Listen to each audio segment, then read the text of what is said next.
were kind of leaning in a little bit on that. Like, well, today's society, one thing that always irks me, and we deal with it, we are constant under scrutiny with the PL Vulcan. One of the techniques that we show, we do a ladder lift with vehicles. Right.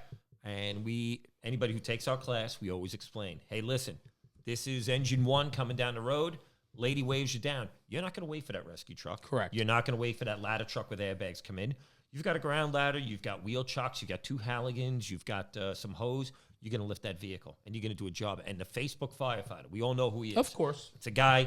He lives in his mother's basement. Listen, they love me. They absolutely love this page. I can assure perfect. you that. That's awesome. It's good for you. Absolutely. I like when he comments on our things, though. Mark's going to describe them, and then I'll tell you some of the comments he likes to write. So these guys, they're down in their mother's basement, and they turn around. They got Ladder 49 on one TV, and they got Backdraft on the other. They got a fire helmet on. They got a smoke machine going. They're going, Mom, the 2 blue lights. Two rotating blue lights on the ceiling. And all they're looking for is a picture of Jeremy, maybe putting a ladder up the wrong way or holding a tool. Meanwhile, they don't know that maybe you're just changing your position. Half a second of time. But they're quick Not to even. turn around. It's like, and that's what I think I say that more when we're teaching than anything else. Someone will show us a picture they found online, and it's almost like I don't want to see it. Like, I'm not commenting on this poor guy who might have just struggled to get this ladder to the rear. You know, we'll use a ladder as an example. He did everything in his might to climb over 2 abandoned cars that were on the side of the building. Now he gets to the rear, and he's going to do anything he can to get this ladder up. I'm not commenting on exactly like you just said, 1/64th of a second of your photo that you're showing me that he had to get it up. Listen, did he get the ladder up? Did he climb the ladder? Did he clear out the window and get in? I hope the answer to that's yes, but I can't comment. Show me a video of the whole process, and I'll turn around and say to you, hey, you know what? Yeah, could he have done this a little better? Absolutely. But to that guy who sits in the basement and just posts on Facebook, posts on Instagram all day, they try to destroy us. Like I said, of course, we'll get people. Oh my God, I can't believe that you guys are teaching this stuff, and you're horrible instructors. Meanwhile, they're donkey fuckers. Right. There you go. For That's $100. Yeah, there you go, Ron. I'll take that $100 in cash if you don't mind.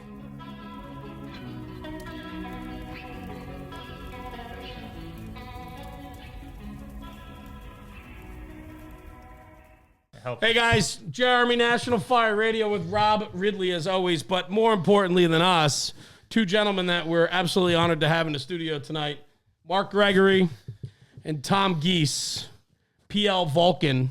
Gentlemen, welcome. Thank you very much. Pleasure to be here. Thanks for having us. Of course. So here we are, guys. This day and age, I mean, we got to be careful, right? So we talked before the show. We mentioned, the coronavirus and everything going on. So we're prepared tonight. Thank you for bringing the protection. I provided my own goggles. Well, I think the eye protection's a little aggressive, but listen, that's fine. I'm not looking to get exposed tonight. I'm looking, Tommy, as we preach, safety. Safety first. Safety never takes a day off. Safety is safety is no accident, right? Right. It is an accident. Here's one for you. Safety ends in a Y, but begins with you. Oh, look at it. That is and this is the shit I have to listen to nonstop when traveling. The same jokes over and over. Already. Beat me to the draw. So listen, welcome to the studio.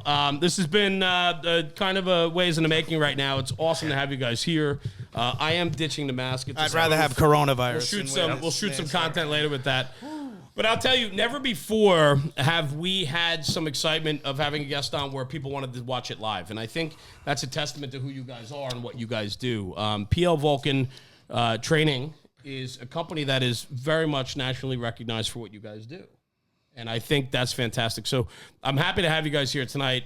For Rob, myself, Tucker, and Sebi, man, it's just cool. It's cool to meet guys like yourself. We had a couple of sodas before the party tonight. Indeed. And so on. We just got to catch up a little bit. We've never met before, so it was just a real nice introduction of who we are and what you guys are and who you are. So I love it. But Mark, maybe you could start off, brother. Maybe educate us a little bit about your background, where you came from, PL Vulcan, all of it, man. Let's start rolling.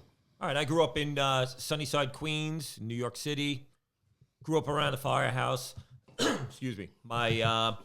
My pseudo-godfather was a Lieutenant Rescue 4, John Dillon. I grew up with legends like John Dillon, Tommy Williams. I rode in Rescue 4 as a kid. Outstanding. A lot of great guys took care of me, and graduated high school, ended up getting into the New York Fire Patrol, which was a great job at the time. 1991, got on the FDNY. I was in ladder 132 in Bed-Stuy, Brooklyn. Did a little over 4 years there. I ended up going to Rescue 2. I did just almost 8 years there before getting promoted to lieutenant. Did 12 years in ladder 111 in Nut House as a lieutenant. It was a great ride. Enjoyed myself. I bet. Promoted to captain. Out to Queens for 3 years, and I knew it was time to come home, come back to the Borough of Fire, and I'm back in Brooklyn now, ladder 176 in Brooklyn, and that's it. That's it in a nutshell, Captain of man. 176 Captain truck, of ladder right? 176, tin house truck. That's fantastic.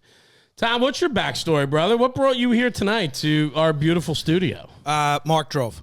My ghetto jet. Yeah, Mark's Is that what it ghetto. was? Yeah, Mark's ghetto. guy. Let's talk about New York City firemen for a minute. I love how most of them have that commute car for the job. Indeed.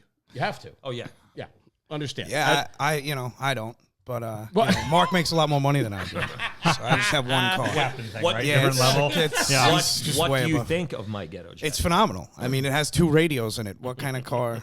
What kind of car would you not like that has 2 radios? Agreed. But I got on. I started in the fire service when I was a little kid. My father was on the FDNY. He was also in my volley department, and kind of followed him around like any little kid does, and grew up around the fire service. My whole family is involved. My uncles, my grandfather, my grandmother's brother was a lieutenant on the FDNY, and so it was in the family growing up. And then as I started getting older, I joined the volunteers when I was 18, and rose all through the ranks there. Just finished a term as chief of department there, and then my brother took over as chief. So again, it. it's all in the family. I followed my And brother then, becoming a chief. Absolutely. In 2004, I got on the FDNY. I took the test right after 9/11. I think, I always wanted to be a New York City fireman, but I think after 9/11, with my father passing, it kind of just solidified it. Seeing the brotherhood, how everyone took care of my brothers, my mom and I, and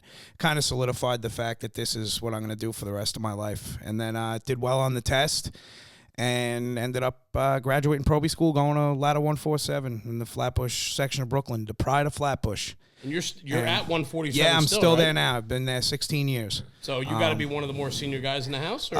Yeah, on the list of seniority in the company, I think I'm 4th in seniority. So, yeah, when I got there was a lot of guys over 20 years, but the way the job has went, since 9/11, 16 years lands you kind of towards the top. But great company. We're not a big time on the job company. We're kind of more, time in the house and how guys operate kind of company. So it's a great place. Known as one of the better places around the job. So Yeah, that's fantastic. I mean, reputation's huge, which I think brings us right in logically into the next conversation of PL Vulcan. I think a lot of people, you guys have stellar careers in the FDNY and who you are, and you're, all very well respected across the job. But I think what really stands out for me and how I know you, and I don't really know you, but I know of you, is through. Well, we know each other now. Now we do. Absolutely. practically like brothers at this point. Right. You'll be coming to my second wedding, my third wedding. You guys will be. Yeah. I don't know what you're yeah. doing December 24th, but if you want to come over to my house, we're doing this. Wait a little second. dinner and- Back up. What's Second nice? wedding? You're going to have a second wedding? No, I better not. My wife's an angel, so I'm Right, gonna, I got I'm not you. going to screw that up. Mark and I But got attacked by the divorce. I get it. That's a part of this beast, right? 100%. That's a whole nother conversation, right? I was teasing, but We don't need I to have get it. that. I get it. We don't need to have that No, conversation. we certainly don't. We're moving forward. But I want to hit on we're talking about like respect and leaving I want to even say a legacy and how I got to know and become known of who you guys were was through that PL Vulcan brand, right? I think that really defines you guys. You guys have taken your careers and your experiences, whether in 147 or Mark throughout your career of the special operations companies and back to the truck. You guys bring a lot to the table through your training company. Mark, maybe you can hit on that a little bit. Tell us all about it, man. I'd love to hear about it. Well, really got the, I guess you'd call it the knack to get into the teaching business, working with Pete Lund. Pete was lieutenant in Rescue 2 when I was a firefighter there. Pete would take myself, several other guys, and we'd go around the country, help Pete out. Basically, we were his lackeys, helping him set up, run props, run stations, and it was fun. It was exciting to go out, meet brothers all across the country, and have a good time. Share the brotherhood, learn different type of tactics. Pete retired. Unfortunately, he passed away in line of duty in his volunteer fire department, and we were thinking of how we could honor Pete. So it all came down to the company name. You know, you're thinking, you know, what are you gonna call yourselves? You know, the bravest fire training company and all this stuff. And Sure. We thought about Pete's nickname when he was in Rescue 2 was the Vulcan. Vulcan is the Greek god of fire, and whenever Pete worked, you went to fires. So we came up with the name PL Vulcan, which was funny at the time because, you know, you had people would read the name and they would look at it and they'd be like, you know, hey, what's up with the name of this company? And like, well, what do you mean? They're like, well, what's it mean? What's it stand for? And it really comes back to just honoring Pete and doing the right thing by him. And even when we go on the road, I mean, Tommy's been teaching us for 5-6 years now, Tom. 5, right? 5 years. I gave you an extra. Thanks. I'll take it. So Gets me closer to You do such a retirement. great job. Yeah, great job. Seems like it's at least There's only 6 so years. many of Right. us. we go out on the road, and you know, it's nice to know that we try to keep the training simplistic, Right. fun, right? But we want to make sure that guys, you know, also are taking the seriousness of what the job is, and it's been a great ride. I mean, met a lot of great friends all throughout the nation. We were in Japan 2 years ago. That's great. We did some training Okinawa. in Japan. That was pretty wild. But just the people that you meet training, the people like yourselves that we meet doing this, and then you know, the instructors itself. We were saying before, we've got a nice little tight family, and just like any family, we're dysfunctional at times, we fight at times, we hug at times, and Do you guys get do you along. do you open up? I mean, you guys do a lot of training. I know tomorrow you're flying out to go do another class, Texas. right? Yep. You can take the mask with you if you need them. Well, I thought we needed them They back. have- We don't need those back. No, we don't. they have no cases in the county that we're going to. We're going to Bay Cliff, Texas tomorrow, so no cases near Bay Cliff, Texas. But that airplane you're traveling on is a whole nother conversation. No, I don't care. If I it don't flew a think week there's ago, gonna I be could many care people less. on it, to be No, honest. Yeah, I'm you're hoping. absolutely right. I'm hoping to You're a absolutely row to myself for a nice 3-hour Stretch out, nap get the on the way. ponies out and all that. Absolutely. Did that last week. There was nobody on the flight coming Yeah, back from Tampa. So, where I'm going with this, Mark, is do you open up your conferences, your lectures, your hands-on with the story of PL Vulcan? We if we don't do it in the beginning, somehow or another we work it into the It's so we I work think it it's into so the presentation. important. I really do. You know, it's just really Pete's memory, getting Yeah. the point across of, you know, we're firefighters, but we're also, you know, we want to be mentors, and we were all mentored, so we were all in that position. You know, great guys have taught us, and we just want, you know, we're giving back across the country. So it's a good feeling. Without a doubt. I think one of the haven't had you guys come up to Poughkeepsie, New York for some training, like, and I've talked about this with some other people. We've had Aaron Heller in here before, and the guys that came up to do the training with us, like a lot of guys were nervous because like, oh, we're not Rescue 4 firemen, like we're not like, you know, we're not these like, you know, like giants, etc. And like they were just like, hey, we're regular guys like you. We're just going to show you how to do this. And like, I don't want to say they took the wind out of guys' sails, but they broke it down to that level, and they were just regular people like us. And It happens. it was great to get the training from them. I mean, I said to Jeremy before, it happens every class we go to. Like Right. we'll do, people will say, hey, do you want to come teach on Saturday? And we always say, well, why don't we do a lecture Friday night and then do the classroom on Saturday? And they're like, well, why are we doing that? Well, like, because most guys want to be home with their family at some point in time over the weekend. So we do, let's say, a man and machine class. We'll do an 8-hour class. Friday night we do the lecture, and after lecture we go out. And just like today, right? Going to Yep. Billy's. Absolutely. You go there, you sit, you talk to guys, and you learn, hey, this guy is no different than me. He puts his pants on the same way. Mm-hmm. He's working 2 jobs. He's he's driving around in a ghetto beater. So when we go back to the classroom on Saturday and we start the hands-on stuff, it's just such a better relationship. It's I really think worked out well for that's us. one of the most important parts of what PL Vulcan does is, like I'm an instructor for us. My little brother is a teacher with us as well, and my little brother has a very different mentality about it than I do. He's the anti-buff guy who, if you show up, he'll count the amount of things hanging off your bunker coat and make fun of you for it. But to me, I'm the buffy one of the two of us, but people see that we're just the regular guys in the firehouse. Sure. It's when we show up, it's everywhere we go, it's the exact same circus, man. It's the clowns have different faces, but they see that we're just a part of that. We're not above anybody. We just happen to, I say it all the time, I'm very lucky to work where I work. I'm very lucky to have had a father who worked where he worked and give me all the information he gave me.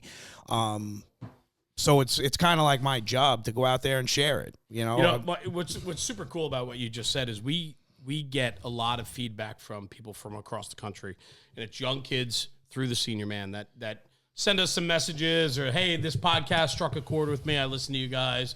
Gets me through my commute. I got an hour commute, whatever, right? Right. Super cool and humbled by that. But I love the message that you just brought because we get that all the time. We get not everybody has the ability to go to jobs every day.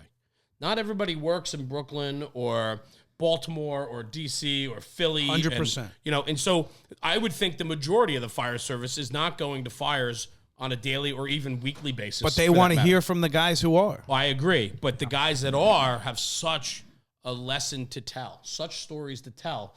But they have to be able to tell them on the level that understanding that not everybody's been afforded the opportunity to go to work as much maybe as you were 100%. on your last tour. I think that's important. And it goes back to, too, I think one of the biggest things we try to teach guys is simplicity. Right. Don't look at this picture like, whoa. Mark, can I just interrupt you for a second? I'm looking at his phone right here, and Carol Felice Gies is my mother, and she wrote, "Hi, Mark." And on the comments from Facebook, hi, Mama Gies. But I did notice there's no "Hi, Tommy," "Hi, Sonny," or Tommy, anything me and like Mom that. have something to tell you. Yeah, listen, I'm already well aware I'm the third favorite in the line of three boys. She didn't ask if we have coronavirus. Yeah, she asked if we. The fact that during all of this, he's looking at who's watching. It's Hi, Mark. I love that. Like, I'm not watching. I just see Carol Felice Gies. That rings a bell. It's my Maybe mom. she and didn't it's recognize you Hi, with that Mark. mustache. I mean, is she kidding me? Ma, I mean, really? Is this a joke? You that's no Hi, Tom- Mark? Your son is sitting here on the radio. That's No, no- hi, Tommy. That's no Tucker mustache. Jimmy either, Adams for just the record. posts, "Hi, Tommy." Hey, Jimmy we go. Adams, how Now are you- you? now they're Speaking gonna of start creepy, firing hi, Tommy. See your mom. You're awesome. Your mom's got your Yeah, back. dude, she had to be prompted to do it. That's phenomenal. Thanks a lot, Ma. It's great. She just Feeling said, real "What's- good about what's- myself right now. What's his name again? Oh, that's right, Tommy. She asked my two other brothers, "Hey, which one's that?" But it's actually my brother's birthday today, so he's actually happy birthday. They're all there for his birthday. Is that I'm the one that missing it hates to the do Buffs? this. Yeah, that's Yeah. the anti-Buffy Yeah, one. so we should get him a He's radio actually in strap or flips something. now. He like just what- got promoted to lieutenant. So congratulations, Ron. Nice. Congratulations. On being That's promoted to fantastic. lieutenant and leaving one of the best firehouses on the job to go bounce around another division. Smart move. Yeah, I would definitely not do that. But anyway, moving along. Hey, Mark, let's get back to where you were going, pal. Do you remember? Or? Yeah, kind of think so. Absolutely. Simplicity, again, it was funny. I teach a class for Suffolk Community College on extrication. A kid brought webbing in the other day, and we just went over, what do you carry it for? Is it just strictly for removing a down fireman or a victim? And we went over, making a 2-to-1, setting it up that you can climb over a fence, using it for lowering tools, raising tools, and that's the thing. I think when you show these kids that are out there today, and it's not always just kids, when you show people, there's other ways that you can use a device or other ways that you can skin a cat. They appreciate it. And they appreciate the fact that you talk to them on the same level. Yeah. And you're not talking to them above them. Yeah, I think the other thing, too, we started talking about it when we were pre-gaming at the restaurant before we sat down here tonight. You guys were pregame. I was inhaling wings Yes, like there was no correct. tomorrow. The wings were fantastic. They were Phenomenal. Yes, they were Love very- wings. Thanks for bringing me some. Love I wings. appreciate Yeah, it. no problem. But Just, the conversation, we never got to finish the conversation. I think we were playing lotto or whatever, right? Here's the thing. Gotta feed your addictions, my man. I understand completely. Trust me. Can't drink, can't smoke cigars. Gambling it is. Yeah, damn right. What I really want to touch on, and you guys in the training sector, I think I'd love to hear what your thoughts are. But I think too often we're influenced by what we're seeing, and just because a guy can shoulder load a ladder and flip it up off his hip and throw it on his shoulder and carry it down the alley and flip that thing up and so on, to aspire to be able to do that's great. All well and good. But I think the most important thing is getting the job done. Agreed. Right? But I think sometimes we lose that message. I think a lot of the people who teach in that manner, in that highly energetic, highly involving fitness, and look how strong. If you're strong, you could do this. Sometimes almost turn out to be almost inexperienced. Because when you look at that, like, listen, being a great backup man is great. And having the strength to be a nozzle man that doesn't need a backup man is great. But when, in the engine, I've been shown using a wall behind you is phenomenal as a backup man. Lean against it, open the nozzle, use that for the back pressure.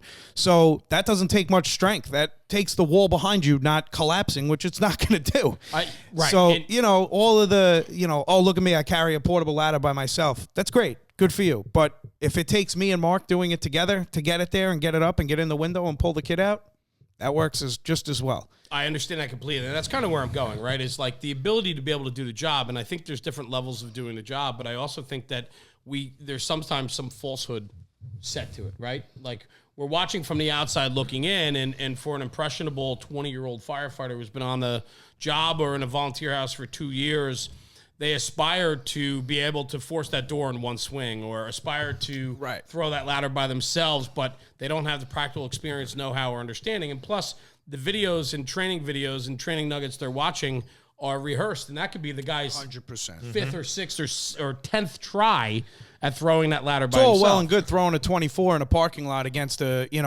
supermarket, but now put 2 cars in the driveway, a set of hedges, and people screaming at the window to add pressure to you, and now go throw it up to the window. Right. Mark, what were you going to say? You were kind of leaning in a little bit on that. Today's society, one thing that always irks me, and we deal with it, we course. are constant under scrutiny with the PL Vulcan. One of the techniques that we show, we do a ladder lift with vehicles. Right. And anybody who takes our class, we always explain, hey, listen, this is engine 1 coming down the road. Lady waves you down. You're not going to wait for that rescue truck. Correct. You're not going to wait for that ladder truck with airbags come in. You've got a ground ladder. You've got wheel chocks. You've got 2 Halligans. You've got some hose. You're going to lift that vehicle, and you're going to do a job. And the Facebook firefighter, we all know who he is. Of course. It's a guy. He lives in his mother's basement. Listen, in they his love underwear. me. They absolutely love this page. I can assure you Perfect. that. That's Yeah. awesome. It's good for you. Absolutely. I like when he comments on our things, though. Mark's going to describe them, and then I'll tell you some of the comments he likes to write. So these guys, they're down this is in a their good mother's one. basement, and they turn around. They got ladder 49 on one TV, and they got backdraft on the other. They got a fire helmet on. They got a smoke machine going. They're going, Mom, the 2 blue lights, Milo, two rotating blue lights Yes. on the ceiling. And all they're looking for is a picture of Jeremy, maybe putting a ladder up the wrong way Correct. or holding a tool. Meanwhile, they don't know In that a half maybe a you're second just of time. changing Right. your position. Half a second of time. But they're quick Not to turn even. around. It's like, and that's what I 1/64th, right? I think I say that more when we're teaching than anything else. Someone will show us a picture they found online, and it's almost like I don't want to see it. Like I'm not commenting on this poor guy who might have just struggled to get this ladder to the rear. We'll use a ladder as an example. He did everything in his might to climb over 2 abandoned cars that were on the side of the building. I get it. Now he gets to the rear, and he's going to do anything he can to get this ladder up. I'm not commenting on exactly like you just said, 1/64th of a second of your photo that you're showing me that he had to get it up. Listen, did he get the ladder up? Did he climb the ladder? Did he clear out the window and get in? I hope the answer to that's yes, but I can't comment. Show me a video of the whole process, and I'll turn around and say to you, hey, you know what? Yeah, could he have done this a little better? Absolutely. But to that guy who sits in the basement and just posts on Facebook, posts on Instagram all day. And they try to destroy us. Like I said, of and course. we'll get people, oh my God, I can't believe that you guys are teaching this stuff, and you're horrible instructors. Meanwhile, They're donkey fuckers. right there you go for That's it. $100. Yeah, That is just a fan- there you go, Ron. I'll take that $100 in cash if you don't mind. I got it in Jeez, there. Pay it out. But they turn around and, like I said, they make comments, and they don't understand that maybe this is the only tool that you have. Sure. And again, we show this, we go on, and we compare it to if you had a fireman tonight, God forbid, in this township, who fell through a floor, and you took and lowered a hose line down, and you lift that guy up out of that hole in the floor. Is that okay to do? It's going to be if I save his life. well- right? Like, that's it. Well, wait a second. Isn't it taught at your fire academy? Of course it is. It's part of rapid intervention. Right. Is that fire hose rated to have that guy on it? No, of course not. No. So there you are thinking outside the box. That's right. So in Oh, the I fire agree. service, I agree. we accept certain things as being kosher, and we accept other things as being voodoo. Right. And we don't teach voodoo. We teach realistic tactics that are going to make an effect and save somebody's life. And that's the conversation, right? You can't teach realistic training unless you've actually experienced it. If you don't have the pedigree, the experience, the knowledge, and know-how, right? I've had this conversation on this platform before with different guests and guys that are seasoned. And can we teach experience? Can it not be taught? I think you could teach some experience. I believe that. As I far as happen to agree. I think we can. I think you have to be able to. If you couldn't now, there'd be no such thing as good experience. Okay. Hold on one second. Yeah. So we did a class in Oyster Bay, Long Island, about 2 months ago? Yeah. 2 Nassau County police officers from emergency service just got into the unit, so they're new, they're learning, they're trained to the hilt. They've got all the tools.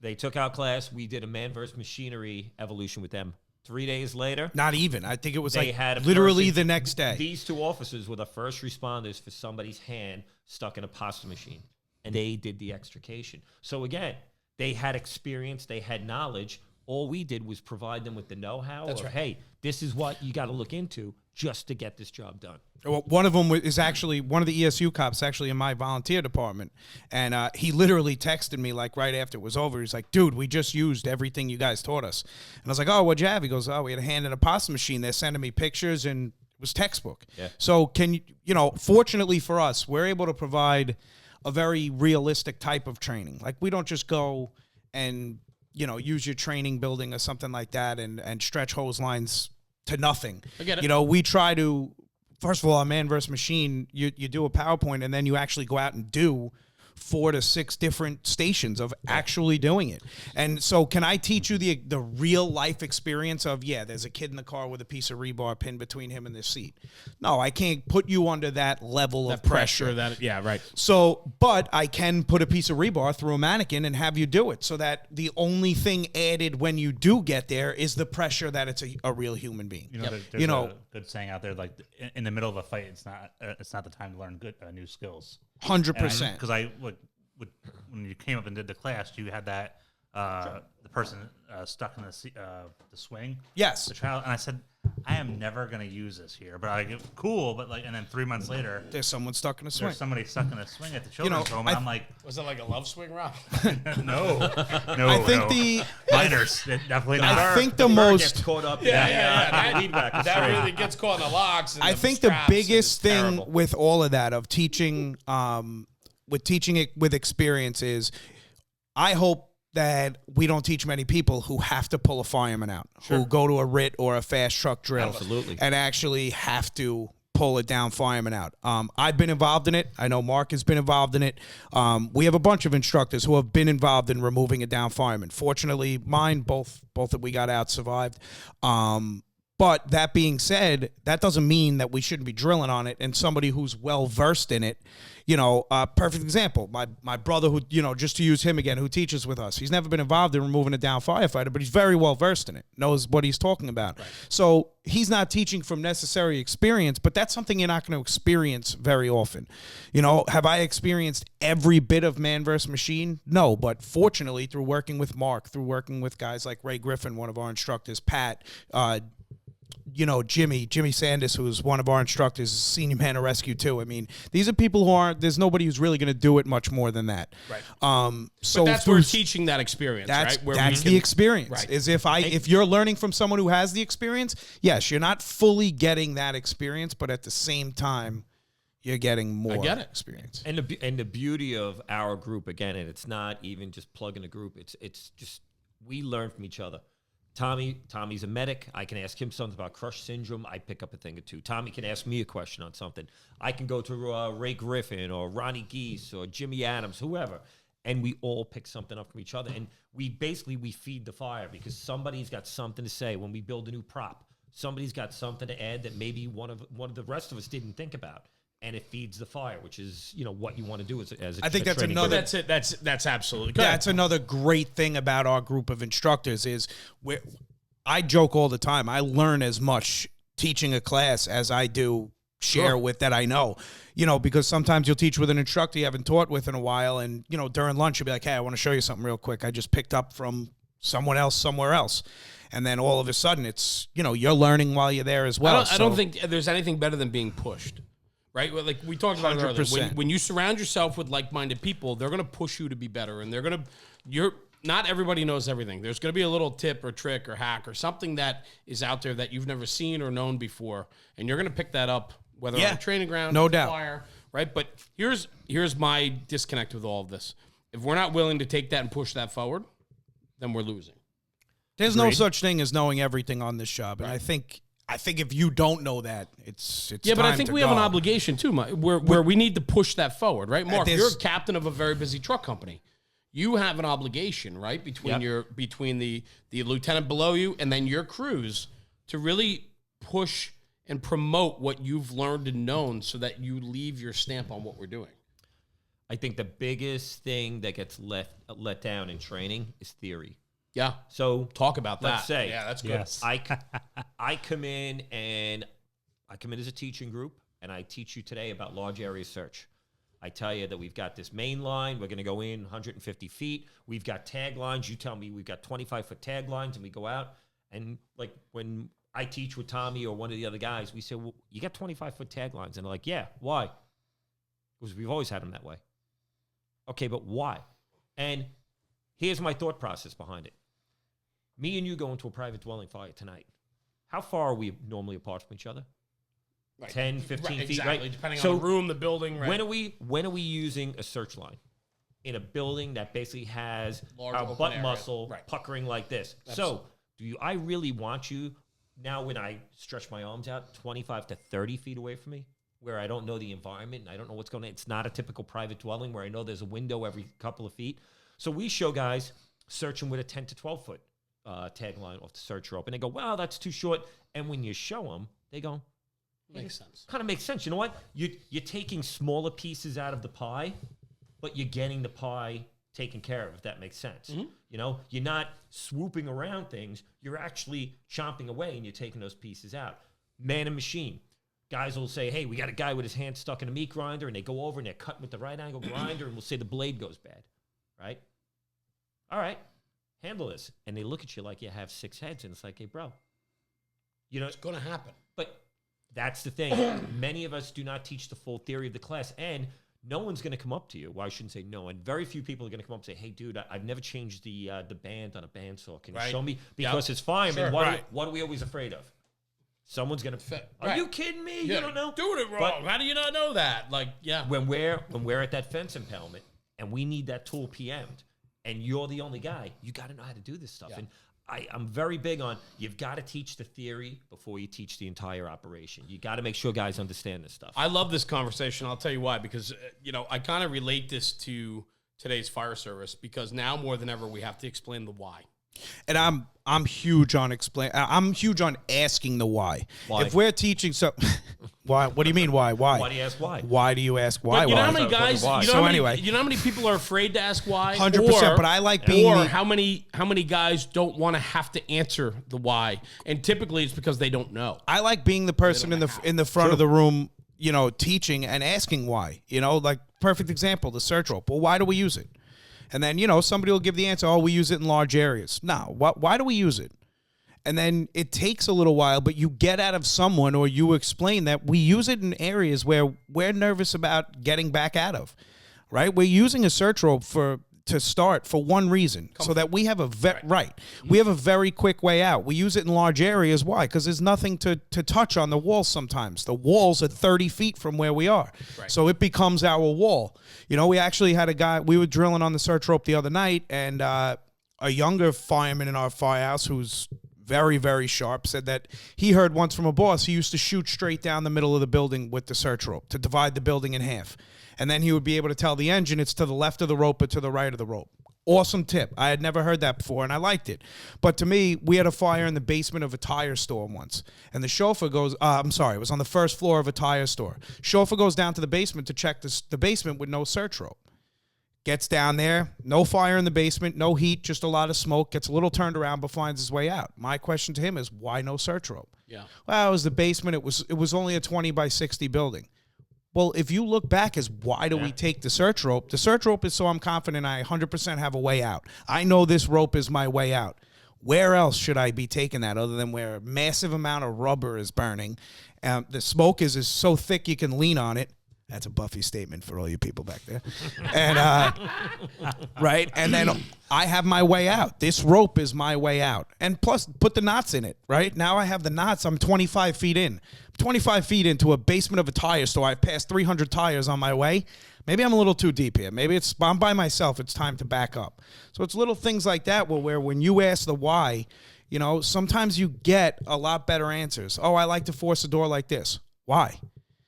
Well, this, that, and the other thing. But isn't why the devil right now? I mean, like everybody's this younger generation, the Firehouse, they want to know why. Without it, but I like that. But I do too, right? I like but it. And then you get a guy. So then why are you blaming the younger generation?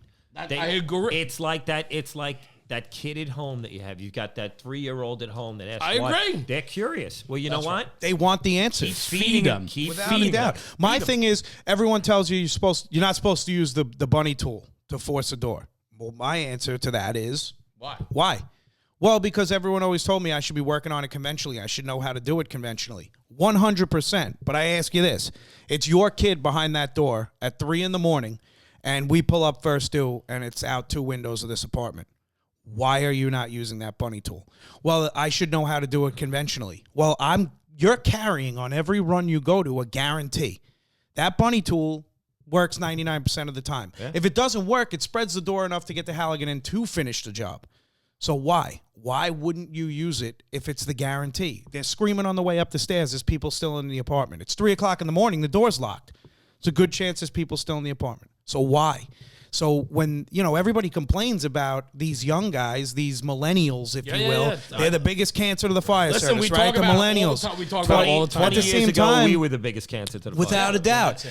But to me, them walking in the firehouse with 100 why questions is phenomenal. Every one of their whys is a drill. And we have an opportunity and the responsibility to answer that. 100%. But what and is if you can't, find the guy who can. How many times do I text you, Mark, where I'm like, hey, guy just asked me a question in the firehouse. I told him I had to take a piss, ran to the bathroom, and now I'm texting you for the answer. That's good. I like that. But I'll tell the guy. 9 out of 10 times you ask me what I'm wearing. But then, you throw that But question. I'll tell the guy straight out, you know what? I'm not 100% sure. I think I have an idea, but let me get the answer for you. And I'll text someone I know who has the answer to why.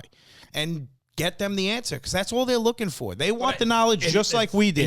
I just want to jump in. It's funny, though, because we always bag our younger generation. We're like, oh, they don't want to learn. Not here. They want to. No, I mean, we see it in the firehouse, right? I know. They're like, oh, they don't want to learn. They're always in their phone. They're always doing this. But like, they're trying to understand the reason why we're doing things. But what brings life to a fire company? Let's say today there's probie school graduates and they send a probie to my firehouse. That probie adds life because the guys that were comfortable on the couch and doing their thing now realize, what do you have to do? I love that. We got to train this guy. Yeah. So what are they doing? That one responsibility. individual being thrown into the company has now gotten people to arise from the couch, all right, and teach them and hopefully train them the way that they were trained and break them in the right way. And that is our responsibility. I mean, as a company commander, I look at that all the time. I've got 2 new guys just came into my company. And, I tell the guys, listen, you got to make sure these guys on a night tour till 10, 11 o'clock at night, make sure they know the rig. Make sure they understand what's going on. On the day tours, they should be out drilling, doing things because there's so much on that rig that they've got to learn. They've got to learn it now, and they'll build on these skills over the years. But now we've got to at least just get the basics, get the ideas into their heads. And they're impressionable, right? Like if 100%. if we're willing to work with them, right? If you have the senior guys that are willing to step up and say we're going to give them that time, we need to, right? I'm willing to do that. They're willing to listen, right? It's a different way of learning, right? I learned through watching, right? I was told, "Shut up, kid. Keep your mouth quiet. You watch." Right? You'll learn. Right. Takes you time. Right? This is a whole different animal now, right? And so like I raised 4 kids. I'm raising kids still. Right. Like They're different than we were. So I look at the firehouse the same way as like I have to explain to my kids. Now, I rule my house with an iron fist. However, that iron fist is followed up by reason and explanation. Exactly. And so on, right? And by a wife who's actually in charge. Yes. Yeah. My wife is very much in charge. No doubt. But so she's the iron fist. Yeah, you just do some explaining. But you have to explain, and I don't have to explain myself. I have to explain, or I feel obligated to explain the why. Yeah. And when you have people asking why, it means they're interested. And if they're asking why, they put their phone down.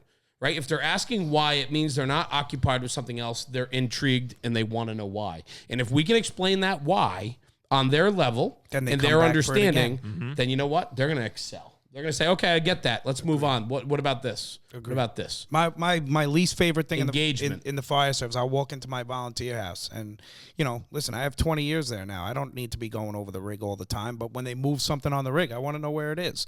But you'll see a guy with, 7 months and he's laying on the couch watching, the beautiful big screen TV. And it's like, hey, what are you doing, man? You don't have a TV at home? Well, it's not as nice as this one. Oh, okay. And you could start watching it when you can literally go find everything on the rig that I asked for. And I have 20 years. I just went over the rig because I saw on the whiteboard that they moved such and such a tool to a different compartment, and I went and checked to make sure that it's there, to make sure that if I need it later on, it's there for me. I drove to a fire 2 weeks ago. Drove the engine, hooked up, whole 9 yards, and we had different adapters. It was a different town, so they have different thread and so on. I haven't opened up that thread bag in, I don't know, years, right? We open up the threads, they're color-coded, right? The kid that hit the hydrant, I laid in, right? And then he comes running up to me. He's like, I can't hook up. We got the wrong this, the wrong that. So now I'm thinking to myself, like that almost sets in, right? It set in, and I go, oh, shit. I haven't looked in his bag. Like, I don't know, do we have 2.5 adapters in here? Is this the steamer connection? Right. Like, what do I have in here? So now I'm fumbling with it, right? And I'm 24 years in that house. Like, I should... So you're absolutely right, brother. Like, we need to get back. We also have to, and I love that, Mark. You hit on it too. When that new kid's in the firehouse, it gives all of us the opportunity to get back out. And there's nothing that pushes them than turning around and seeing someone with a lot of time.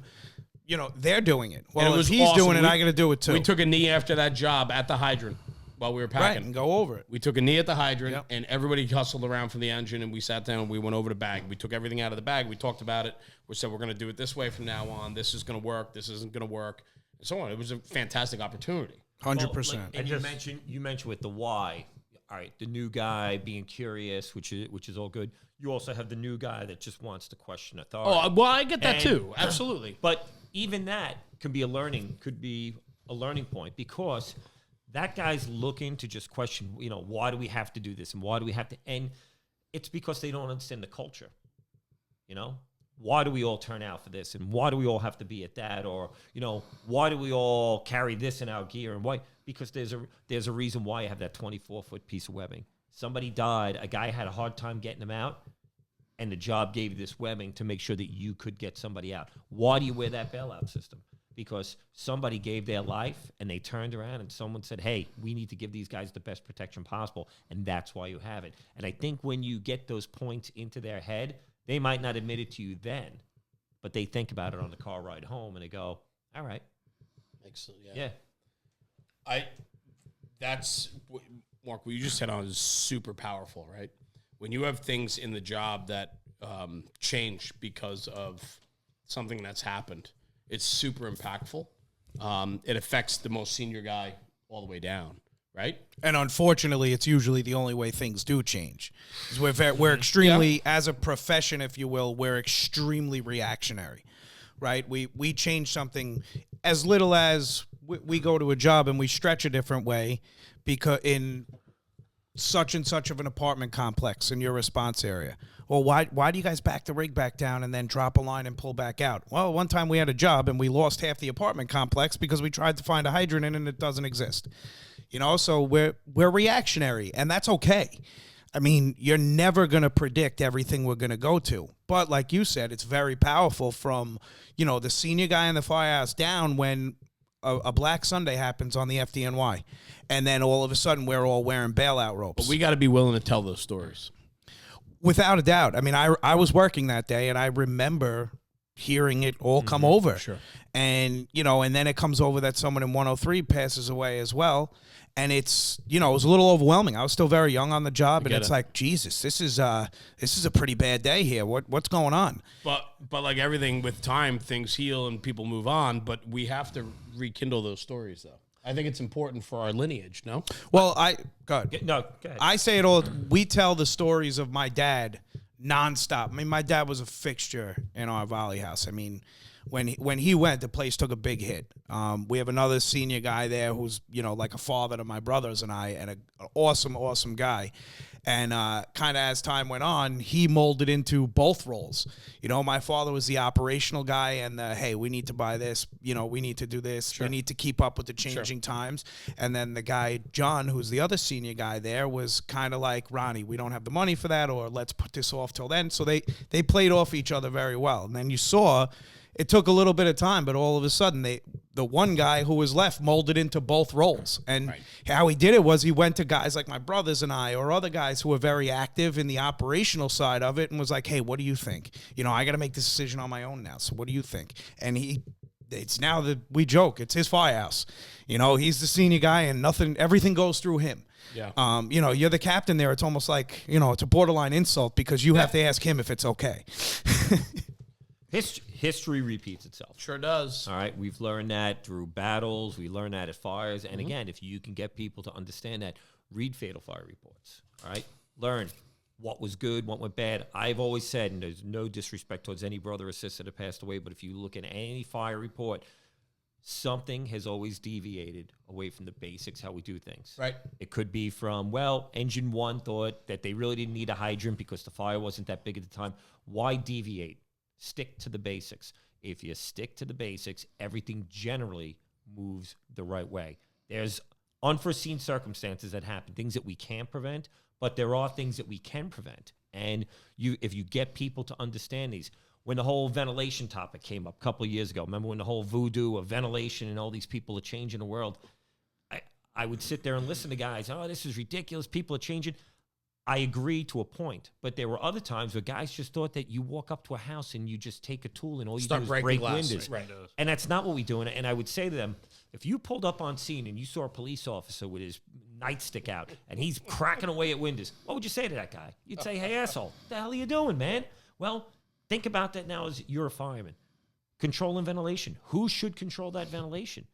Not the chief on the outside, the guys on the inside, that engine and truck company officer, because if the windows are vented the wrong way or it's taken in an earlier fashion, who's paying the price for it? That's right. Those guys that are on the inside. And I think if you understand that, ventilation and attack have to be coordinated. It's not rocket science. We've been doing it since the dawn of time. I think the real important part of all of this, though, is communication, right? 100%. Oh, and definitely. I think another thing that we all are guilty of is nobody's a fan of change. You know, all of a sudden something changes in our profession and everybody freaks out, when meanwhile it's almost impossible to reinvent the wheel here. We've kind of been doing everything the same way for a long, long time. And just, you know, a lot of times it's something worded differently. I think the ventilation thing was the best example of it ever. I mean, you read what people were writing 25, 30 years ago saying, hey, this is what we have to do. This is, you know, we have to go about it this way. And then all of a sudden we started saying it 30 years later and people are like, I'm not doing that. I'm not. Bro, slow down a minute. Read it better, and you're going to realize it's the way you've been operating for a long time. You know, they're saying the OV should be communicating with the first two truck boss on whether or not he should take the window. Just because you didn't used to call him on the radio and ask for it, you were waiting for what? You were waiting to hear the primer go on the engine, right? Because the primer going on the engine means they were charging the first line. Now you heard that, or you were waiting to see water hit the window in the fire room. You know, Sound sense, right? I mean, but they gave us all radios, so now they're just telling us, "Hey, use your radio. Call the first two truck boss." It's not saying you have to do it every time. If you're a little confused or maybe might be at the wrong window, call the truck boss and ask him if you could vent. If you see the water hit the window, take the window. You know, they're not. It just changes like the worst thing you could ask for on this job. When meanwhile, when you really read into it, the change isn't usually that big of a deal. No, how many guys turn around at jobs we're at and say, well, about cutting a hole in the roof? It's a mattress fire. You know what? You're not sure? Call the boss. Hey, boss, you need that hole? No, we got it. All right. I don't need to cut a hole in this guy's roof. Now, you got a good job, of course. Cut that hole, position it, get as many rooms as possible, open it. That's all good stuff. But again, you've got to be a proactive firefighter. You got to start to think and say, hey, what's going on down there? Looking at the smoke condition, hearing the progress reports on the radio. You got to start piecing the puzzle together. Like Tommy said, is the OV. The same thing.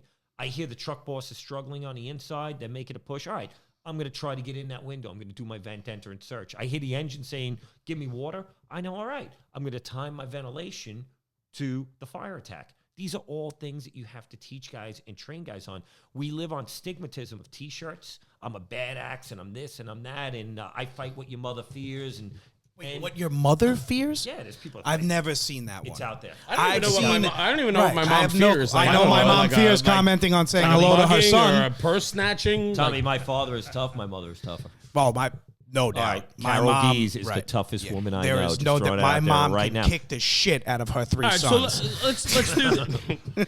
Listen, we can put our mothers in a battle royal all night long. What I want to talk about then is this, and this is where this is kind of heading, right? And we talk about this on our platform and so on, and I want to bring it up to you guys because you have a lot of practical hands-on experience, and I think this conversation opens it up. Mark, you kind of opened the door to this, is initiative. How do you teach that initiative? How do we take, right, in the FDNY, you guys have riding positions in your 5-man engine, 6-man truck, right? Yes. Mm-hmm. So everybody, especially on the truck side, you're working independently mostly unless you're the, irons with the officer, right? In the can, irons right? in the cannon with the officer. So if you're the OV or the roof, right, or the chauffeur, whatever the position, right, you're typically working independent. And typically that's a more senior position because it is a position that requires experience and thinking. Thinking. That's a good way to put it. It's simple. It's thinking. You put that guy in as a boss. You put that guy into that position because you know he can think, or you're training him to think. So it's all about thinking. Easy said. Oh, 100%. Yeah. I think pride has a lot to do with it too. Now, I mean, I just took a dramatic pause, if you will. I could take any idiot, right? And as long as he has personal pride, you're banking on that when he's riding the position. Go learn it, have some pride in what you're doing, and now give it to me. And same thing as when you screw up or you quote unquote fuck up, be ready to hear about it. Yeah. And 100%. Be ready to hear about it and don't tell me, I don't think I was wrong. Thinking does not mean that you did it 100% right. Thinking means you did what you thought was the right way to do it. Well, I agree. The policy I and agree. tactics. I agree. I was an acting battalion chief yesterday in my neighborhood. We had a job, and I said to the all hands chief, and I said to the deputy, how'd I do? What could I have done better? What should I change? And that's the only way I think you learn. Every fire you go to, Tommy Gies is the irons guy. He turns around, tells the other guys in the company what he did. Somebody may say, hey, that was a good move what he did. Hey, that's something I'm going to throw in the bank. I like that move. Somebody else may say, hey, Tommy, I ran into the same situation 2 weeks ago. Next time you get this, try that. That's how we all learn. Are we having those conversations still? I think so.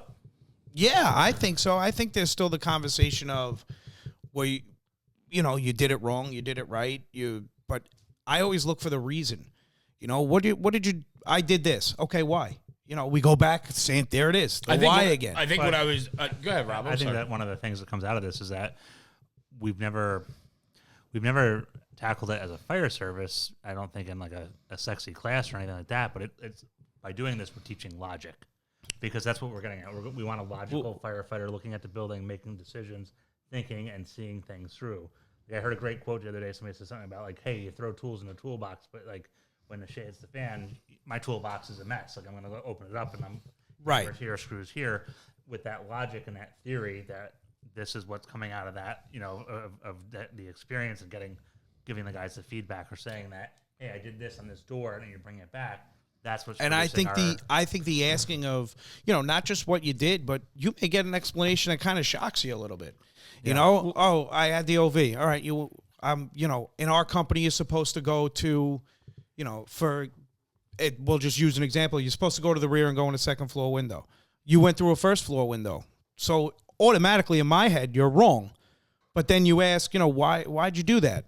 Well, there were Buzz Lightyear curtains blowing in the wind and I didn't see a kid laying on the floor. Okay, sounds good. I just got an answer that's right. You made the good move. You saw a kid's bedroom with smoke coming out of it and no kid. So odds are you were going through the window thinking, hey, this kid's probably still in here. You made a great move. Yeah, there was no kid in there, but you had an explanation for your move. Yeah, I agree. All right, and just because, I think that your move wasn't our quote-unquote company procedure, you gave me the right reason. If your reason is, I don't know, or it's the only thing I could think of, well, then you fucked up. You were wrong. You can't fault, like my thing as a manager, right? Whether in a firehouse or in my business and in life and my kids, You can't find fault in somebody making a decision if they can back up their decision with reasoning. That's exactly what I'm getting. But too often it's easy to pick that apart. And I think that's happening everywhere, right? Like, I think it's easy to discount the reasoning because you know better, or belittle, right? Or knock them down a peg because without a doubt, but the outcome wasn't what you wanted. But right? it doesn't necessarily mean we can't pick it apart. I understand that too. You know, right. I like people who say, "Oh, the Monday morning quarterbacks of a fire, the armchair quarterbacks of a fire." Well, what else would you like? I wasn't at your fire. Right? I'm not saying that I should be commenting ridiculously and saying everything you did was wrong. But at the same time, I'm giving you my input on experiences I've had that are similar. So you went through that first floor window without the Buzz Lightyear curtains blowing in the wind. Well, why'd you do it? I thought that was the right move. Okay, it wasn't the right move. The right move is second floor rear. Sure. Why? Well, the reason it is because the inside team is hopefully covering that first floor where the fire is. You have to get somewhere else. We're trying to cover as much of the building with as little people as we can. Oh, okay. So, and, you know, I just think that there's a lot of times where people pick it apart for the sake of picking it apart, of showing off their knowledge. I think that is extremely popular in the fire service, where you have to, where you have to show me what you know. That's right. Whereas in this situation, look at me. Right, where in this situation, the young guy might actually have a point and did something because he has a good idea of why he did it. And then you take that and you kind of move on from it, and it's, hey, this guy's more heads up than I thought. I love that. You know, and I didn't see his reasoning. And that's to me is a great example of he was running to the rear, and as he's getting to the rear with his portable ladder, he sees those curtains blowing in the wind. And his reasoning was, hey, why wouldn't there be a kid in there? He's not laying on the floor. He wasn't on the front lawn. I didn't see him. Yeah, maybe he's in the neighbor's house, but I went after him because I thought he was in that room. Great move. Yep. That's a great move. Now, if I'm the guy who has to quote unquote flex my muscles of my knowledge, can I go after that and say, that's not what we do as a company? You know what? Then I'm wrong, because he has a good point, and I should be saying, all right, if you were going to the rear and you didn't see that, what should you have done? And if his answer is second floor rear, then he nailed it. It's a win. I got a guy who's much more heads up than I thought. You got that right, Mark. Well, there's two critiques going on in the fire service today: suggestive and accusatory. All right, especially on social media. So I'm gonna say it's probably a 70-30 split, suggestive being 30%, which is wrong. We shouldn't be doing that. Suggestive should be, Tommy just tells me, hey, I went to the rear, I saw the curtains. Okay, good move getting to the rear, bro. You did this right. Okay, at this step, you probably should have changed your game. You should have went to here. You should have done this. Instead, if you look at social media, there's a picture. You holding, let's just say you with your hand up against the axe, right? Right at the head of the axe. What are people saying? Look at this idiot. He's going to smash his fingers. Not, hey, is there a reason why he was doing that in this picture? Or why was this guy carrying that? Why does that guy carry that hunting knife on his radio strap, or his light strap in the front? Why does he have it? What's the purpose behind it? Maybe you'll pick something up out of it. Maybe you say, hey, there's a different tool you should be carrying, or a different way of doing things.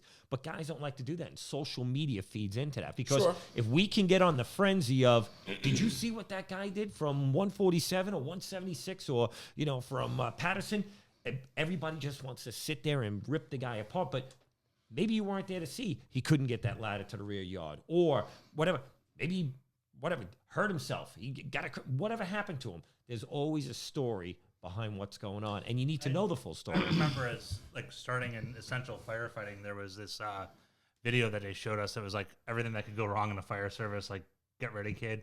But there was a video from Chicago of a tank car leaking, and a guy went up and he put his hand up on a material and he licked it. Mm-hmm. Epic. And everybody said he was the licker. Right. And there was a conference where he spoke, and he said, he's like, I had a great career. I did all of these things. Right. I was a hazmat guy. I knew what that product was, but that one video of me doing that one thing ruined me. Because nobody has an explanation. Wasn't it maple syrup? Yeah. I believe it was maple syrup in the car. And they knew it. Yeah. And he did it as like a joke for the guys he was working with. Right. And Meanwhile, nobody has that explanation, but plenty of people in their tighty whities in mom's basement. So let's talk. Wanted to comment about So it. let's talk about the tighty whities in the basement. I mean, I know we hit on this before, but here's the I thing, wear right? boxer Like, briefs, just for the record. I do too. Big boxer briefs, guys. I like the support, but I got also like a vent window on the side. It's like it's actually nice. I'm in. truck guy, I've been that's why. wearing Great. spider underwear only lately. And what's the matter? Yeah, no, not at all. What do you have to wear boxer shorts because you're hanging down to your knee? That's hurtful. That's not right. Mustache. Yeah, Yes. He's got a 10 times. is Listen, an this is epic- all right. Let's clear epic the air on the mustache. It's a firehouse contest, and on St. Patrick's Day, I get to shave it. Which we can't march in And- this year anyway. Right, there is no same. Yeah, put your mask back on. Put your mask back on. But Listen, where I was, Tommy, I don't mean to cut you off. I think what's an important conversation is, National Fire Radio was born and raised and lives on social media. Social media is important to the fire service. agreed. But I think what the conversations need to be, right? The realistic conversations is that there's good in social media. And anybody that's willing to take the time to shit can or bad talk or make a judgment and takes that time to type something in, right? Mm-hmm. That tells me that they're that guy in the firehouse that like nobody really appreciates anyway, right? They're not the ones doing the job. Because I know myself, I see things all the time online and I go, man, is that wrong? Or But it's man, do I not like that picture? Or but I'm not this gonna guy take, had nothing else better to do. I'm not going to take the time, right? Nor is Right. it my place because who gives a shit what my opinion is? You know what I'm saying? right. It's the bully mentality. It Somebody is. somebody thinks they'll be the most popular kid on the block if they're the first one to throw a stone at somebody on Facebook, Instagram, Twitter, right? Because you put that comment and everybody else goes on with the bandwagon. What's this? Right. Like the guy licking it. What is this guy thinking? Oh my Right. God. Meanwhile, they have no clue what the story is behind the real story. Yeah. All right, so we beat this to death, right? So let's talk about PL Vulcan for a minute. You guys are doing some great things. You have a good cadre of instructors. You're a big man versus machine. I mean, that tends to be what leads the charge for PL Vulcan, I think. A lot of times it's dummy hand versus machine. Here it is, right? Yeah. Now, mind you, these are beautiful hand-wrapped cigars that we're going to get into after the show because the studio are doesn't- Rosario cigars located in the Bronx, New York, and Staten Island. I don't smoke cigars. Tommy, give me a little voice on it. That you had the This is my radio voice, ladies and gentlemen. Mark Gregory here. Radio, live National Fire Radio. By the way, the tiller time, phenomenal. Thanks, pal. Coming from a tiller, Is I this love the it. first time you've seen it? No, I've seen. right, I demanded thanks. the Thanks sticker for- from Mark on the way here. Yeah, you're. actually. Thank I you. demanded it's tiller time. But I want to talk about you guys. You guys are doing good things. Stop. No, I mean that. So are you. Stop. No, because You're the guy. You. You're good. You're so good. Cut Mark off. Can I get you one? Jesus. Yeah, we're gonna do another one. I want to talk about this. The man versus machine class tends to be the forte of what you guys do, right? I mean, Yeah, I it's- mean others are growing massively. I get it. But I the get man it, versus but- machines America, where it all listen came to from. this. But I think that's delicious, and that's mine, by the way. That's mine. Throwing me off my game tonight. But no, I love this because what you guys, the one class, the man versus machine class, which we have the kid on the ground by Tommy over here, and we can show off a couple props and things that you guys do.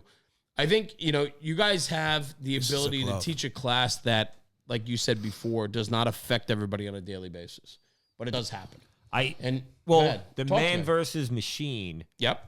scenario itself might not affect people on a daily basis, but I know I always bring it out in the lecture. The biggest thing we teach in man versus machine is simplicity. And I tell students, I don't care if you're lifting a car today, pulling a fireman out, moving a hose line, venting a roof.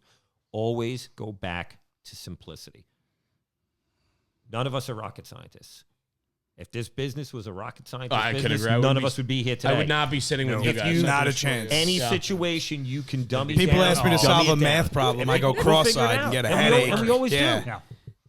But I think the simplicity thing is what made it take off. Absolutely. They started years ago with, long before my time with the man versus machine class.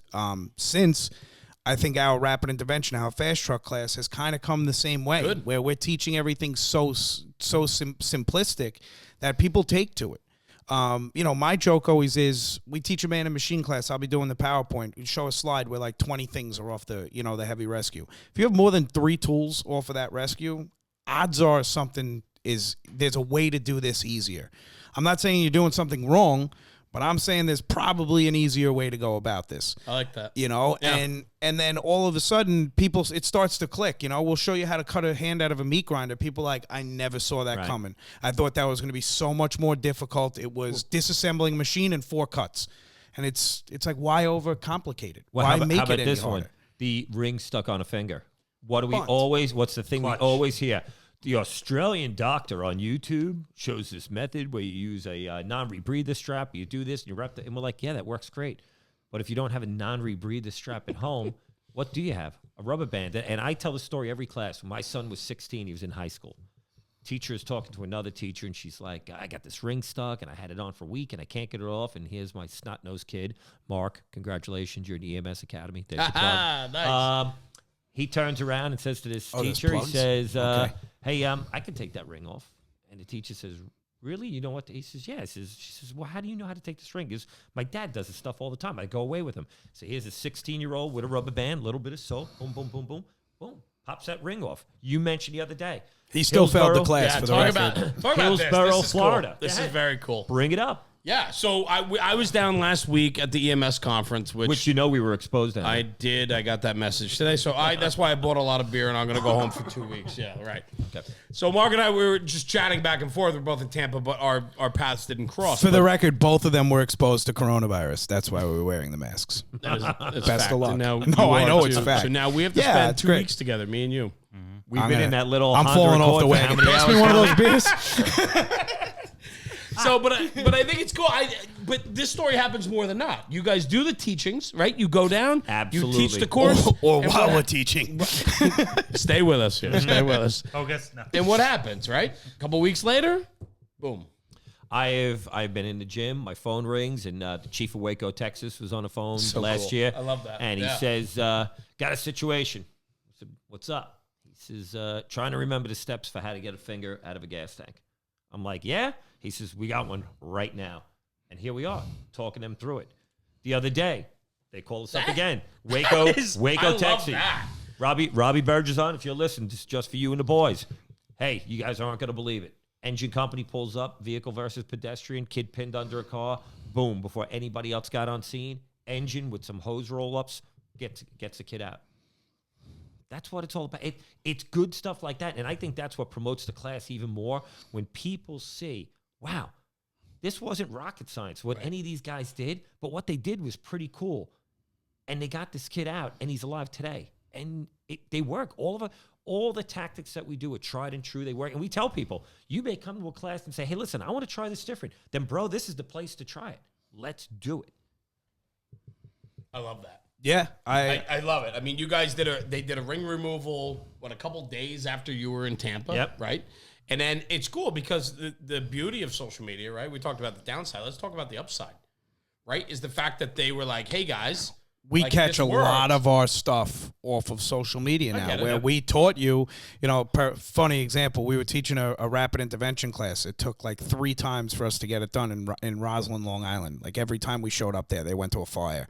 Like to the point where I think we're being hired there soon just so Right. they can go to more work. The last one was, what, a 6,000 square foot Yeah, house? 6,000 square foot mansion in old Westbury, like fully involved. Right. And I rode there with the chief, and the chief's looking at me like, I think we might have something. I'm like, judging by the plume of smoke that looks like an oil refinery to the left of us, I'm pretty confident we might have something here. We turn the corner, it's out like every window of the house. So can you guys come back next week? Yeah, exactly. And yeah. but Trust me, we get that. but it yeah, happens right. so much more than I ever imagined it would happen. And Right. I'm not saying it's a curse or a jinx, but I think it just makes people aware that it happens more than you think. Sure. And that's how our PowerPoint opens, is this happens more than you think. And you're treating certain things like man versus machine incidents and that you didn't think were, but now we're giving you a skill that might allow you to learn to operate at it more simply and differently. I think too the title of the course, Man versus Machine, makes it sound a lot grandioso than it really is. Well, and that's the thing too. You get people saying, we're not really in an industrial area. Right. It's, I don't have manufacturing here. Like I don't have. we cover everything from basic industry to home accidents. I mean, we talk about snowblowers. I mean, on the Eastern Seaboard, you can't pick a place that you're not going to deal with a snowblower incident. My brother-in-law is missing the tip of his finger. There you go. From a snowblower? Yep. And then his other finger's missing from an M80. So he's missing half and whole on both. This is your brother-in-law? Brother-in-law. Wow, he's really a rocket No, scientist. he's a good dude. He's a good of course, dude, he's a good dude. Anybody you who would gotta- do stuff like that's Listen, a good you got to dude. throw the M80 before it blows off. And the quick fuse. The snowblower, which you guys I'm sure teaches, is that there's energy caught up, and once you release to the clog, it's still going to spin. Right? And what do you have to do So you have don't- to do to make sure that doesn't happen? Right, lock the blade in place, so Or it doesn't- take the spark plug out and release the compression. right. So That's that's yep. So exactly. we teach that with when we do snow blowers, or even during our PowerPoint, we'll teach that is as crazy as it sounds, a simple thing like taking the spark plug out. It not only makes sure that it can't go back on, it releases the compression in the engine so that when you do free the newspaper, because it's always a newspaper you ran over, it doesn't give you that one more revolution and leave your brother-in-law with a digit missing. Yep. So we're teaching the snowblower evolution one day, and it was great. Guy in a class of master mechanic. I mean, this guy could look at something from 30 feet away and say it was a 10 millimeter or 9/16. He knew. Right. And here I am taking a machine apart to this guy. It's like, all right, I'm the idiot savant teaching you. But he brought up a great point. We put the socket to take the spark plug out, and it wasn't seated on there right. And the guy said, hey, kid, watch this. And he took that socket, and he whacked off that ceramic head that's on the spark plug. He says, now it fits. And looked at him. Cool. He That goes, is cool. and he That's said, right. He said, that's old school mechanic. And you know what? He taught the instructors that were there. And So what? It wasn't a deep enough It wasn't deep enough. socket But you to can get on. tap Right. off. Exactly. It's just ceramic. Now, some people would turn around and be like, whoa, you just showed up the instructors. We don't look at it that way. We're like, bro, do you mind if we mention the story everywhere we go? 100%. Because you just taught us something. And that's what it's got to be about. And also, we were teaching a class in Newtown, Massachusetts. Yep. We were just Newtown, Jimmy, Good dudes John. up there, man. Yeah. Awesome. Some great guy. We've taught up there a bunch. So we're They teaching might them. not have Tom Brady, though, soon. Yeah, they're gonna have Tom Brady. That's saying. anyway. So we're teaching them how to operate on an auger and how to use an angle grinder to shear Mike Cadell, Okay. the captain of a rescue company up there. Yes. Good dude. We had Mike. Awesome dude. He's a We're, great dude. we're teaching them how to shear these bolts with an angle grinder, how to loosen them with a gator grip. And the guy comes up and he goes, can I try something? He used to install garage doors for a living. And I'm like, yeah, sure. He takes a set of channel locks and he locks it on the bottom of the bolt. And he shakes it back and forth. The bolt snaps, comes right off. I'm like, bro, where'd you come up with that? He goes, I used to install garage doors. They were always rusted. He goes, I didn't carry an angle grinder. I figured that any bolt below 9/16 I could do this with. I'm like, you mind if I show that when I teach? He goes, no, not at all. cool. Yeah. But we're not, you can't show us up because we're there to learn as much as you are. Exactly. And I think that's because some instructors will turn around to you and say, yeah, but we don't teach that. If you teach me something and it works, go with it. Sounds great. I love it. And you want to come up here and show everyone how to do it? Go right ahead. You're not showing me up. I'm the same as you. We're all I fine. think that's exactly the message, right? Is like you guys have the street cred and the experience, but there's also going to be that mix of somebody Humility. else has a little tip or trick or Yeah. whatever. But when you're not willing to hear that or share that, you lose, right? We all lose. Exactly. We all lose. So I that's a testament to you guys and the people that you surround yourself with in your training company, without a doubt. Is there a top, I don't know, like top 5, but like even just off the top of your head, something that like you went to do a class somewhere and then you heard back, whether it was a couple days, weeks, and you're just like, yeah, like we nailed it. And like you call each other up and you're like, hey, remember the class we just taught in Waco? We get Like, that. or- We get that so much more, and it's not one of these. It's a pride factor of wow. It's just like if Tommy was in Firehouse and he shows a kid from 147 a different way of forcing the door, and the kid catches a job 2 days later and says, "Hey, Tommy, that trick that you showed me, it worked." It's the same thing we teach the classes. Like I said, I had a guy, one of the guys in my Firehouse the other day, turn around to me and said, "Hey, Cap, that thing that you were showing the probie the other day about climbing a fence with the webbing, I used that on a roof the other day to get to my position, to take the skylights out." it worked. And that's good. And here's a guy with 12 years on the job. You know, little things. And the tricks, most of the tricks that we pick up, where do you think we pick them up? The same way we're learning things right now. Yeah. Sitting around a bar, talking to other firefighters and, you know, guys passing on different things. It's all good stuff.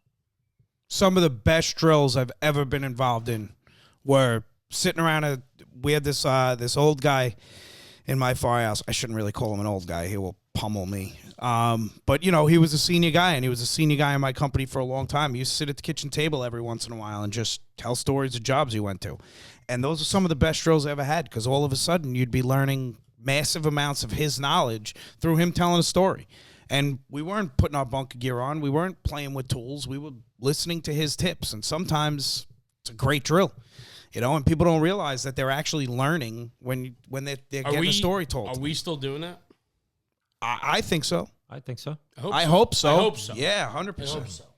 I think, you know, you guys come from a department that is, you know, turning over, guys coming in.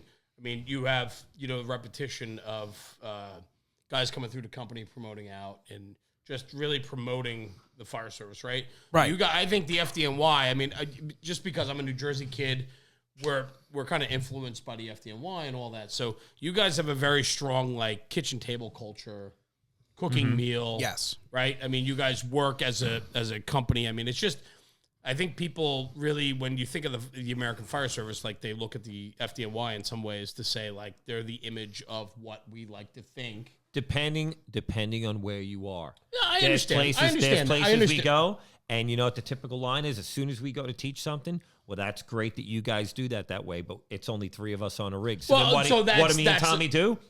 Hey, listen, I'm a volunteer fireman in my hometown. Right. So it's Tommy. Well, this is how we would do it, then, bro. Right. But I'm talking about the culture, tradition, right? Yeah, like, you know, we're spoiled. What we've come to learn in our 2 years of National Fire Radios, we're absolutely spoiled in the Northeast when it comes to tradition and culture. Big time. Definitely. Big time. Right? I mean, you walk into most firehouses anywhere from, you know, Virginia up to Maine, and you have decades and maybe centuries of tradition on the walls and the storytelling that goes with it. And then you go down south to some places, and Or it's out west, it's or- a very different environment. We were just at a place that had 5 years.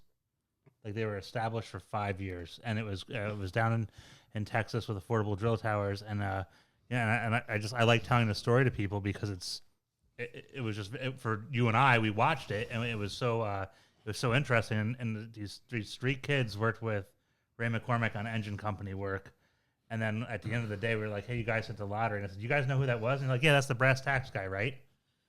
And I was like, yes, and I just kind of walked away and let them go. But they were there, they were engaged, they sucked up everything that he had to give them that day. And what they don't realize is they're building the tradition. Yeah. You know, it's 5 years old. This is you got to start it. Right. You know, and I think that was a big thing.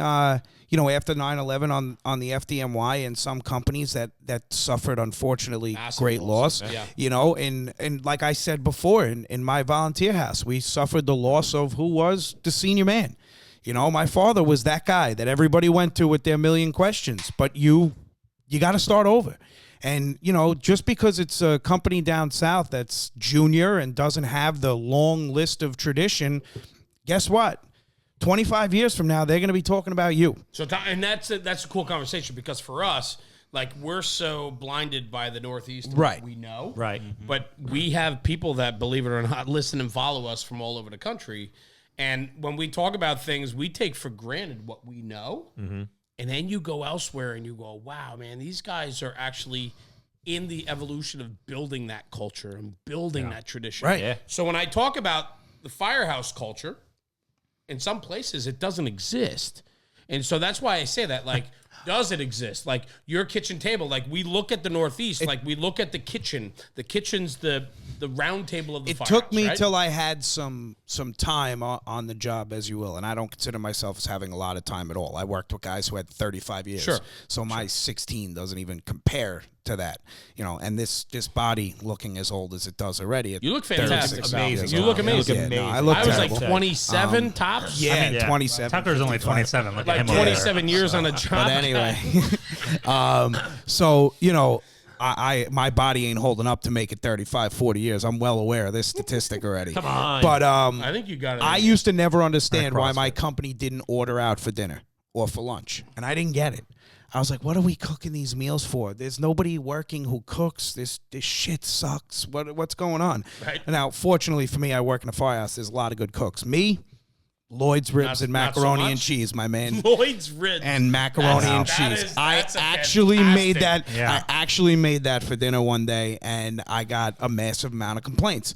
But we were all in the kitchen. We were all bullshitting with each other around the kitchen table. It also makes for a story. Prepping. It makes for a story. Prepping the meal together. Right. And somewhere in that 10, 20 minutes we were prepping the Lloyd's ribs because, opening a package and throwing them on the grill is very, and boiling water for Velveeta. By the way, for those of you at home, Velveeta shells and cheese. Kraft is bullshit. So that being said, it's. I mean, listen. And my thing, people who make homemade macaroni and cheese, people who make homemade macaroni and cheese, Velveeta's already mastered the process. So what are you getting? I make homemade mac and cheese, but I put Velveeta in it. But then what are you doing? They sell it in a box at the grocery store. With what? You're recreating the wheel. No, you can't make it better than Velveeta does it. No, I stick by my argument. You can't make so. But in that amount of time we were in there, something came up. Something came up that we BS'd about a job one of us went to, or a run they went to today, or a building that they did BI in, and the apartment layouts were a little weird. They had wraparound apartments around an elevator shaft. Something came up, and I think once I hit about 10 years, I started getting it that I became one of those guys. Now we got to go out and get a meal. We're not ordering pizza today. We got to go out and get a meal. Or, all right, we ordered pizza for lunch. We're going out to get dinner. Because I started realizing what was going on, and that 10 years of doing that taught me more than I thought it did. You know what scares me? I mean, you guys have the ability to report to the firehouse for your tour, and you're there for your tour. Me as a volunteer, right? We have everybody that watches this page, right? So me as a volunteer, I worry that if I leave the firehouse tomorrow, is somebody going to take my spot and being that guy that facilitates the conversation, facilitates the meal, I think facilitates it happens the by fact accident. I know, but as the ranks are thinning out, no doubt, more than ever. And I think that as some people are obviously much better at it than others, I can start a conversation in a basement by myself. I have a lizard at home. I talk to it that's all why the I started time. this thing. So, you guys could be here. Shout out to Junior. I'm good. Shout out to Junior. Shout out to Junior, the big I think lizard. this guy's starting his own podcast. I think so. I think so. But this is my radio voice. There it is. Welcome, ladies and gentlemen. This is the new and improved National Fire Radio. But WFR. So do I think there's some people who are better at being that facilitator of the kitchen table conversation than others? Of course. They always call them the guys that are holding court. Right. They're sitting at the head of the table. They're the guy that's bullshitting the most. Yeah. But that doesn't necessarily mean if that guy wasn't there, a conversation isn't going to happen. We're not going to sit in the kitchen and stare at each other. That's not going to happen. I hope you're in the kitchen. My volunteer house, I love when the guys will get together on a Friday night and, have a couple of sarsaparillas and cook a meal together. And now all of a sudden they're telling a senior guy walks in by accident because his wife pissed him off and he's got to get out of the house for an hour. Now he comes by for a beer and he's bullshitting with them as well. And now it's expanding. Yeah. Because he saw 4 or 5 cars in the parking lot and was like, oh, cool, I'll go hang out for the night with these guys. I get it, man. I think that, pissing off your wife? So did I. No. But I'm like, babe, I'm going out of the firehouse. The guys are hanging out. I'm going to go down and have a sarsaparilla. My wife was cool with that. Yeah. But these, it's just that's the way it is. And I don't think that, I think the people who join the volunteer fire service are geared like that. I think they want to be part of the conversation, want there to be a conversation. We're not the group of people that sits there and stares at each other and doesn't say anything. So I think, yes, the conversations will carry on. Is the fire service going to change? Listen, I have 20 years in the fire. I have 20 years in the fire service. It's changed an awful lot. Let me tell you something about change. They just shut down my kids' schools indefinitely until further notice. My wife just texted me. But this is life now. Yep. They just let us know.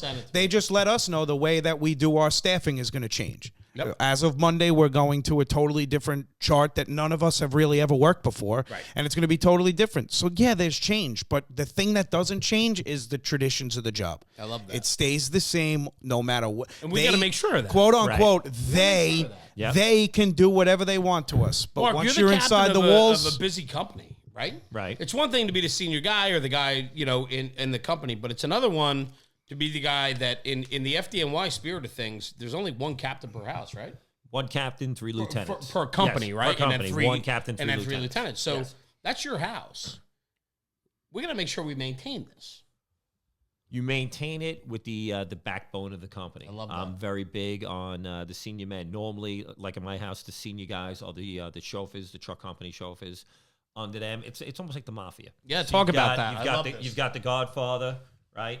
Then it starts to branch down. Then you get your senior men. Then you get your middle management. You go down to your junior guys. I was always brought up in the fire service that problems shouldn't come to the captain. If it comes to the captain, it's a problem. Yeah. The senior men generally handle everything. I'm sure it's the same in 147. Sure. Squared away shops. Captain knows That's how nothing. they run. The men take care of it. If it's got to come to me, then I'll handle it. Now, I'm aware of everything going on in my company, but you know what?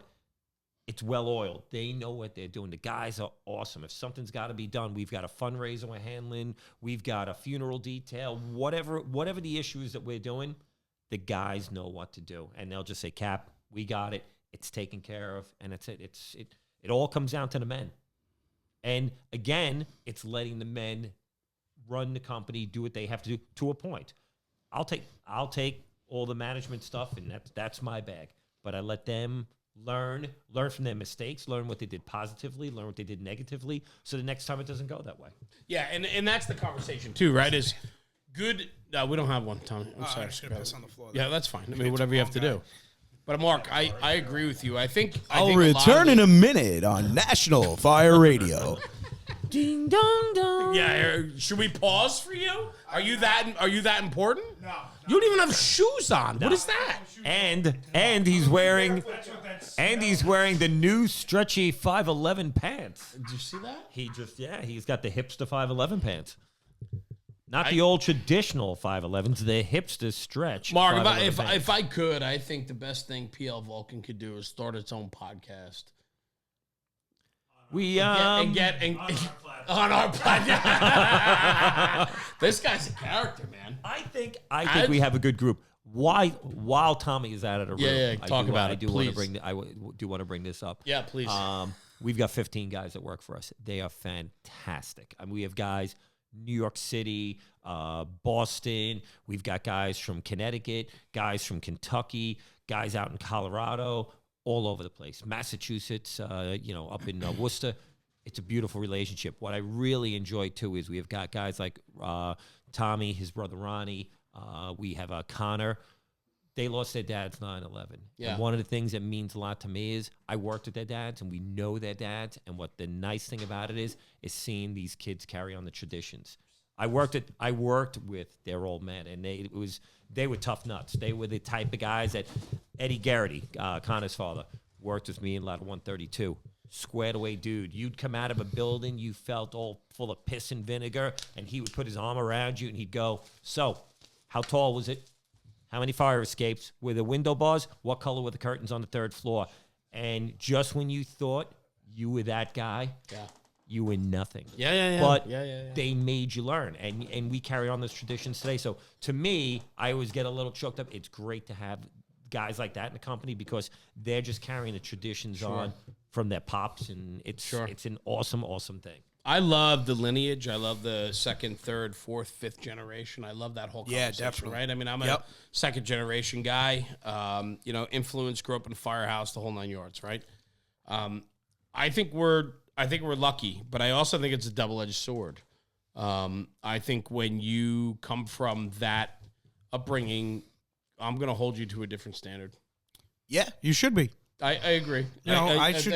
That's I me, should right? absolutely be held to another standard. And I grew up watching it. Right. And if I wasn't paying attention when I knew this was what I wanted to do, then shame on me. You know, I was attending John Norman seminars with my father at 12 years old, on wind-driven fires in Manhattan. If I wasn't paying attention, shame on me. That is. You know, and at 12 years old, I knew exactly what I wanted to do with my life. So, you know, people say, "Oh, that's pretty Buffy. That's insane. 12 years old, you should be out playing with your friends." Yeah, I was out playing with my friends when I wanted to, but my father said, "Hey, Tom, you want to go to a seminar with me?" I tagged along, and now that I'm, 36, and he's been gone 19 years, I'm glad. Yeah, and I'll tell you this too. I think more so than that, I mean, it's one thing to know what you want to do, right? I mean, I always wanted to be a fireman, right? Whatever role in wherever I am, it's great. I always enjoyed the fire service, and I love it. But what I love I love going to fires. Don't get me wrong. Absolutely love going to fires. I'll go to fires every single day. But what I love is the camaraderie, the brotherhood, the values it's taught me, the things that I've learned, and the friendships I've made. It's hard for people to understand. And even guys in, hey, professional volunteer, man. But even in the career house, you have friends that are 20 years old and you have friends that are that's a very different 60 years old, right? Absolutely. And that's people, a different animal to a lot of people. Outside of the fire service, they can't grasp that. They don't understand. Right. When I have a barbecue at my house and I invite all the guys from the firehouse and their families, and then I invite all the guys, like all the parents from school and all the parents from this and that. Right? They don't understand the age range. Who are these guys? And I'm like, oh, that's so and so. Are we coming this year to the barbecue? Absolutely, Tommy. I'm a big eater. Oh, you're in. Yeah, no, I know you're big. Listen, I didn't think you ate salad. I mean, I got you covered. No offense. No mirrors in your house. We don't eat salad in my house. I mean, you saw me eating salad. I saw that. It was always for show. Caesar, I saw it. Absolutely. My point is this, man. Like, through all of this, through the conversations, through everything we're talking about, it all lends down to what we're doing here. Yeah. We didn't know you guys until tonight, and I feel like what we've done tonight here is we've had a fantastic conversation, and it leads to the brotherhood, and it leads to the betterment of the fire service. And I think we all have that obligation and responsibility. And whether you're a senior man in the house before you wanted to be a senior man, or you're the captain of a busy truck, like it does, or a lieutenant of a combination department, doesn't matter. Doesn't matter. I think when you have the betterment of the job and the want and desire to be better for yourself and to better your department and to better your company, we all win. But we got to talk about that. And I think I learned a lot of that, and maybe one of the good things, as crazy as that sounds, of my father passing away, is I learned so much of what great guys in the fire service were. Mm-hmm. I mean, there was a mass, Mark said it's an honor working with guys whose fathers were on the job. I learned, part of the reason I probably got hired by Mark younger than some other guys did is because of who my father was. Sure. And when my father went, we learned, there were certain guys that worked with him in his company at work, and guys who worked with him on the side. My father, he swung a hammer on the side, and guys in the volunteer house that were at my mom's house every day. Yep. And I mean, they literally making sure the three of us were completely out of control. I mean, we were already complete nuts, and now you throw that into the mix, and the fact that Dad's not there to beat the shit out of us, it was game on. And they would stop by and be like, hey, your dad's not here, but we're going to beat the hell out of you if you guys don't stop. And then, a lieutenant from Rescue 2 who would stop by once a week on his way home from work to check my mom's hot tub, to make sure that the hot tub chemicals were right, because my father did it. My mother didn't know how to do it, and he said, no, you never have to worry about this. I'll take care of it. And you just learned what the good parts of the job are that have absolutely nothing to do with going to fires. But it has everything to do with going to fires. Because those guys, my father always knew that if anything went wrong, that's right, he had those guys at his back. And it was definitely a very different way to learn the job. But at the same time, when I got on the job, anything that happens to any guy in my firehouse, I try to be the first one there to help him out. And I think that value that you bring, though, is so important to where the fire service is headed. I think it's so easy to have that conversation that, like, oh, things aren't as good as it used to be, or it's not as good as when my dad was there, or, things are different. And do you think they didn't say the same thing 20 years ago? Oh, of course. I agree, but that's without a doubt. Guys say, oh, that this sucks. And listen, dude, it's the same. Yeah, maybe there's not as many fires, and maybe things have changed, and we're doing more of this and less of that. I get it. But you know what? It was the same thing love 20 this. years ago. Yeah. They were bitching yeah. They were bitching and moaning about course. this shit 20 years You ago. know, The it's worst pretty weird. generation. I mean, It's listen, pretty- every generation after World War II was the worst. The worst generation. Absolutely. One of the biggest things I ever took from working in the city of Poughkeepsie was if you worked at Engine 1, Ladder 1 in the union office, they had the old logbooks. And one day I went up there and I started reading through them. And back in the day, they used to leave notes about like stuff that we had found. And then like some smart ass would come in. I'll never forget, there was a thing that said engine 7 dent front fender, and then somebody wrote Art Gee, and then like Art wrote underneath it, stick it in your ass. That was his thing. Really changed a lot, huh? Exactly. Now we just write the name of the guy who made the dent on the dent on the rig. Right, yeah. Right. Or the memo. Jimmy was here. Yeah. But there was that, like that, and it's just like you said, what was happening, 30, 40, 50 years ago is happening today. Same It's just taking a circus, different form. clown. We just had a guy in my firehouse. He got jammed up. Oh, No, you're good. we're about to Volley run? explode. We got a volley run? No. So we just had a guy in my firehouse get jammed up at a private dwelling fire, and close call. Took a bunch of smoke, ends up on his way to the hospital. So friend of mine who was a dispatcher texts me, Tommy, so-and-so's on his way to the hospital. I end up being the first one at the hospital. Got the text message. But it's pretty funny how the second guy to walk into the hospital was another guy whose father passed away. And Brendan Stackpole, his father was Timmy Stackpole, a legend. Sure, of I work course. with Brendan, who's an awesome guy, great young fireman. And, he's the second guy to walk into the hospital, into the emergency room after me. And I go, it's weird how the two of us are here. But we learn the job a different way. Where something like that happens, you got to be there, front row center, and there to help because everyone was there for us. And, that's the way I was brought up in the fire service is we're there for each other no matter what. And if you want to tell me that the amount of work going down is going to change that or certain new regulations are going to change that, it's not going to change. No. The traditions of the fire service are going to but we remain have the to make- same forever. We have to make sure, though, that your stories are heard and that your legacy is passed on. Just like your father's legacy is passed on, what you're doing is very much important, too, in the company dynamic. Yeah, without a doubt. And us being able to be out there and teach, I think Yeah. we're teaching more than just, hands-on skills. The attitude we bring, the camaraderie we bring, as from just down to the way all our instructors break each other's balls. I mean, who do you think is texting me this whole time? Absolutely. Like, nice mustache, stupid. And, work in the word donkey fucker. That's twice around $200. But, that's just the way it is. And when we go there, they see, well, wait a minute. These four guys, we leave for Bay Cliff, Texas tomorrow. And there's four of us going. All four of us are pretty close. Mark and I are very close. Another guy, Mike, another guy, Phil. We're all very good friends. We'll be breaking each other's balls before these guys even realize they're in class. Right. And they kind of look at it as, these are just four more idiots. They happen to be the ones bringing the knowledge to the class, but it's just four more idiots. And that's a great thing. Yeah. That's a great thing to bring to a classroom where from the word go, nobody's intimidated by, for some reason when we go places, people are intimidated by the FDNY background. I'll be the first to tell you, yeah, does the FDNY go to some of the most work in the country? Yeah, of course. It's a huge city. It's the way it is. There's some really thick ghettos that there's a lot of work in. Economically depressed neighborhoods. Ghetto. So That's on the captain's test. yeah, That you one. have to learn how to talk right to be an Yeah, officer. exactly, Hence the reason I'm exactly. stuck at fireman. Well, for I life. understand. You still got time. But no, thank you. No, thank you. Imagine being in that. charge of 8 assholes like me. Yeah. No thanks. no thanks. No thanks. But to me, that's a good thing, and we definitely bring that with us. Whereas you get some instructors who are there, they love to tell you where they work, they love to tell you how many fires they went to, they love to tell you that they're the That's instructor. everywhere. It's everywhere. But that ain't us. That's not our gig. And if anybody, Mark, Jimmy, and Pat, the three owners, have pounded that into us. And Nobody cares where you're from. Yeah, they care where you're from. They knew where you were from 2 days before you got here. Absolutely. Treat people like they're people, and that's the key thing. Like we keep going about Bay Cliff. Going there tomorrow, They're throwing us a barbecue when we get there because it's like we're family. We've been going Yeah, there for the last that's 6 cool. years.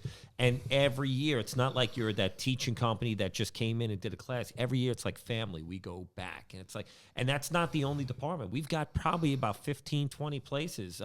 We go out to Orville, Ohio, right? We Yeah. have the Bishop family. We stay in their houses. We don't even stay in hotels. Worst We stay in pizza their place houses. in the world, by the Worst way. pizza place ever, There's according to Tommy. listen, New York City, like we don't. It's actually a great You don't pizza really- place. They make phenomenal deep dish pizza, but the lady told me I look 56 years old, so Yes. fuck that place. So I don't go there. Oh, I can only imagine what you're gonna say when you leave here. I 'cause was, nah, I'm fine. 27.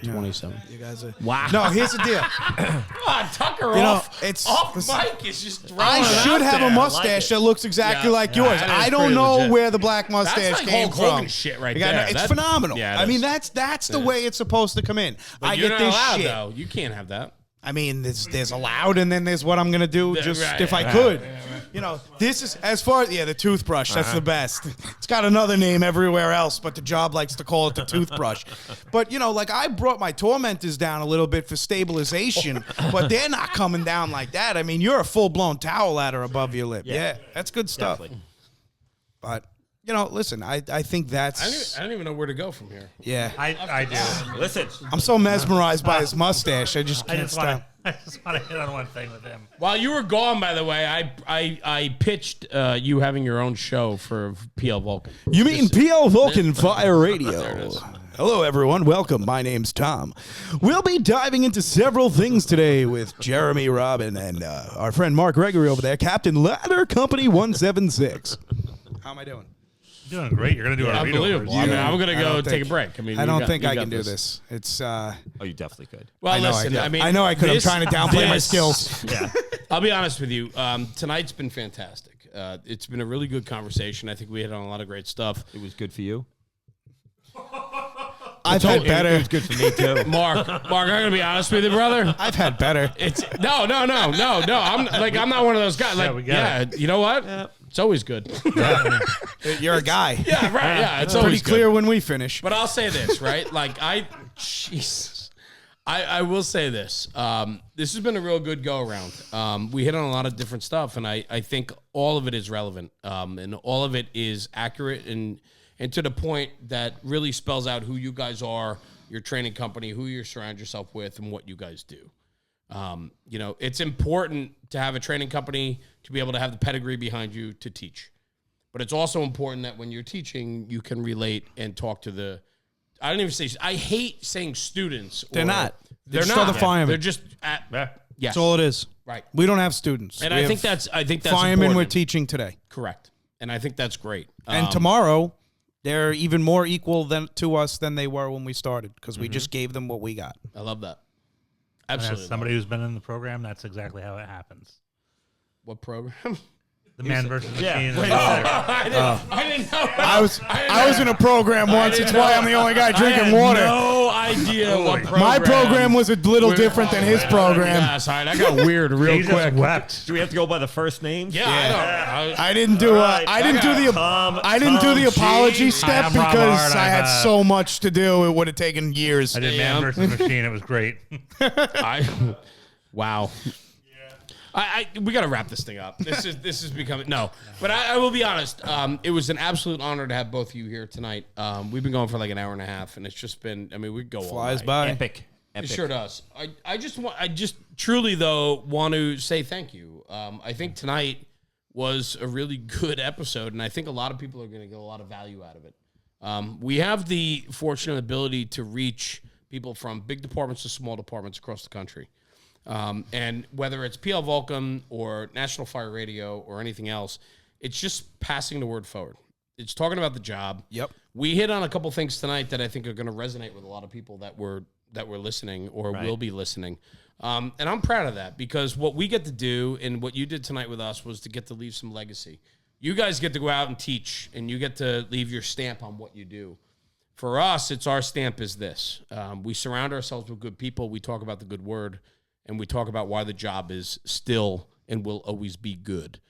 Don't stop doing it. No, Because nothing nothing bothers me more than people who are out there saying the job has changed, the job is different, the job's getting worse. This is my job now. You know, until I decide to hang up, you know, the boots and my coat, it's my job. I fucking love that. You know, listen, I'll swear all night long. I won't. I fucking love that. Yeah, like that. and I take a lot of pride in it, and I love it. And if this is worse than when Mark started, well, I would have loved to have been there when Mark started, and there was a lot more fires, but I'm not. But don't knock my job. You know, I'm gonna make it as best of a ride as I can for the time I'm here. I can't. You didn't control when you were born. Everyone wanted to be a fireman in the South Bronx in the 70s. If you don't, you never researched it because you were, you know, they quote unquote passing jobs to go to jobs. You know, passing vacant fires to go to occupied dwelling fires. I would have loved to have been a fireman then. I wasn't born then. I'm born now, and I'm gonna make my ride the best I can. I think an important thing too to remember, since we're closing up, is just keep in mind you're going to make mistakes on this job. If you think you're not making mistakes, then you're living in a fantasy world. We all make mistakes. We all do things wrong, whether it goes to paperwork, drilling, doing something at a job, but learn from that mistake. Go home. Beat yourself up in the car ride on the way home saying, you know what? I should have done this different. I should have brought this ladder. I should have done. And next tour you come to work, that's the reset. Learn from that mistake. Don't make that mistake again. And I think that's really a critical thing to get is you've got to pick up from those mistakes. You got to build from it and educate others to it. Don't be afraid to say, you know what? I was the guy that brought the 16-foot ladder to the rear when I knew I should have brought the 20-foot straight or the 24-foot extension. But what happened? I got lazy. I got complacent. I said, you know, this is going to work.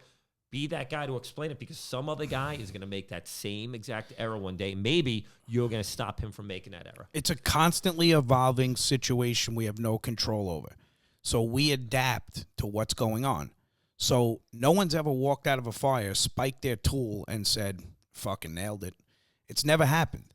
You've never nailed it. You did something wrong in the last half hour of putting this fire out that you can improve on. And if you do walk out and think you nailed it, you're dead wrong. Because, you know, you have how many years on the job, Mark? 29. Ever nail it? Nope. Well, I have 16. I haven't nailed it yet. And I'm assuming I'm going to get to at least 29 before I come close. And, you know, that's kind of my thing when we go drill people. Yeah, I'm here teaching you. I'm here as the guy you're looking at as the instructor. But the reason you're firemen, not students, is because I'm not perfect yet. And I'm not going to get there. I'm going to retire long before I would have reached perfection on this. And, I mean, I got a kid who hopefully will be on the job in a couple more years. And, I mean, if I thought the job was going to shit or the way the fire service is going down the tubes, I would guide my son another way. I want him to be a part of this environment because, listen, like we've said before, it's not the South Bronx. It's you know, it's not the 80s, but there's still fires out there. There's still brotherhood out there. They're still learning the job and helping. The common goal is to help people, to be out there and do the right thing and enjoy the brotherhood of the firehouse. There is no, if you're a worker at IBM and you fall off your roof tomorrow, somebody else is sitting in your desk and those guys are going, well, that's too bad for Chuck. If you're a guy in a firehouse and you fall off your roof tomorrow, there's 25 guys at your house the following day to finish your roof job. Yep. And I always tell people that you'll never find that in any other profession. But we got to make sure that we continue that. And the same thing with this. I had a friend of mine who's a fireman, had a countdown on his cell phone for when he retires. I said, bro, that's a cop tool. Firemen don't count down when they're going to retire because we love our job. Cops don't love that job. Not saying all cops, but most cops are like, hey, I'm 20 and out.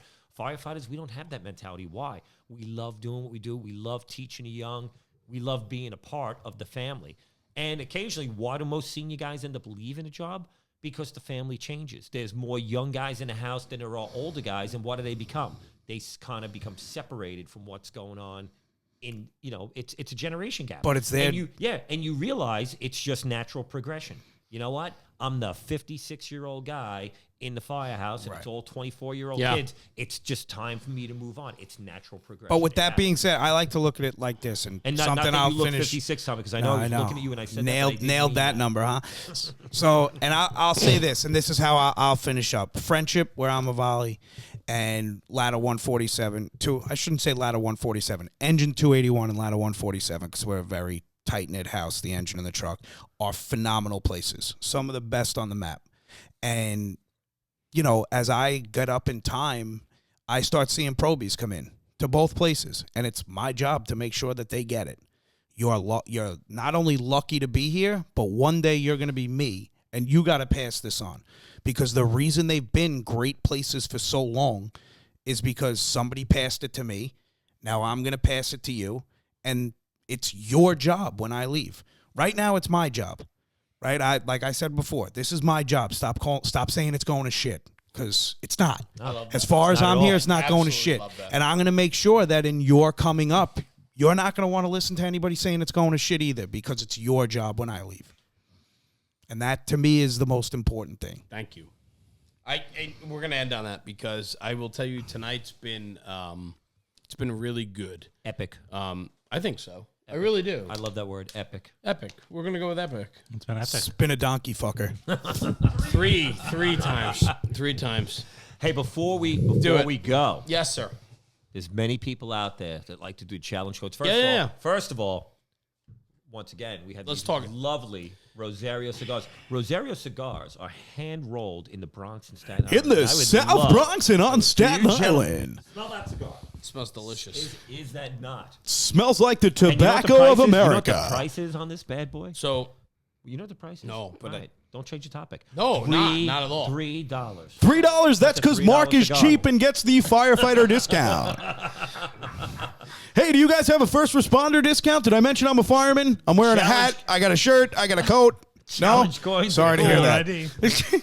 Challenge coins are cool, but we came up with the challenge keychain because the challenge coin sits at home. That's right. Or sits in your pocket. You only pull it out when you want a drink from somebody else, right? Ours, you're here to help a brother. awesome. You got that bottle opener on there. Mark's so proud of it. And they're actually kind of cool. Actually designed by the women of PL Vulcan at a conference who said, those coins are silly. This will be more useful. So to the ladies at PL Vulcan, thank you very much for your ingenuity.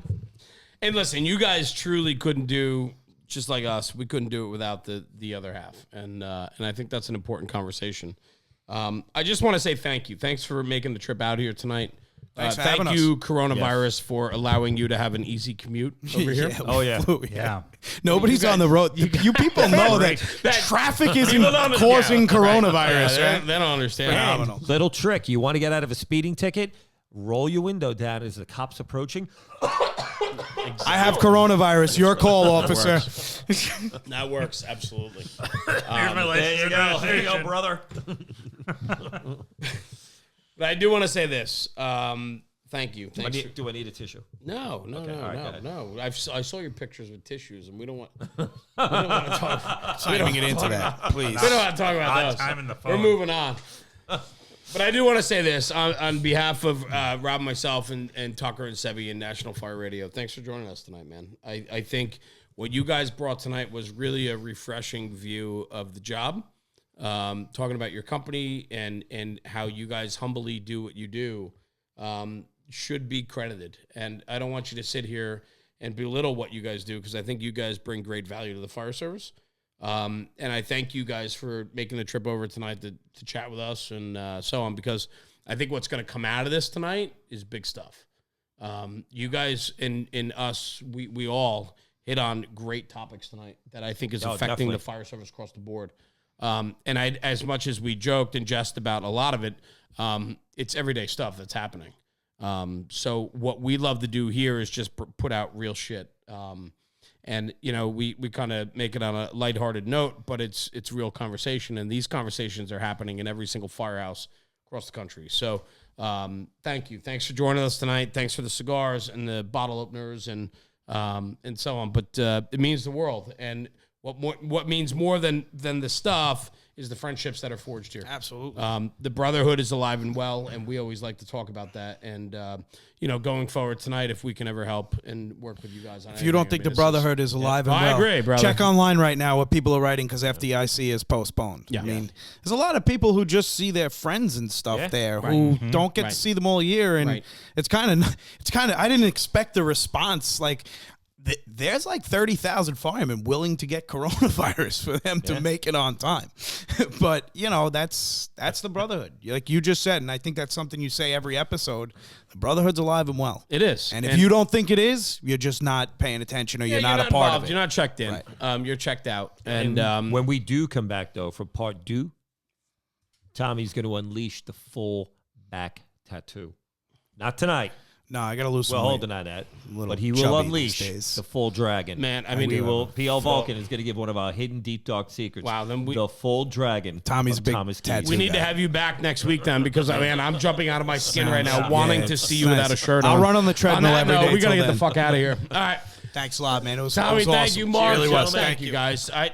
Cheers. Yep. I mean, Cheers. truly, Brothers. thank Cheers. you Yep. for everything. Tucker, got it. thanks, brother. Thank you, bro. And for Sebi and the rest of National Fire Radio and the guys from PL Vulcan, thanks for checking us out. It's been a fantastic night, and keep the brotherhood. It's alive and well. It's good stuff. Come back soon. Thank you for joining us this evening. Dun, dun, dun, dun, dun.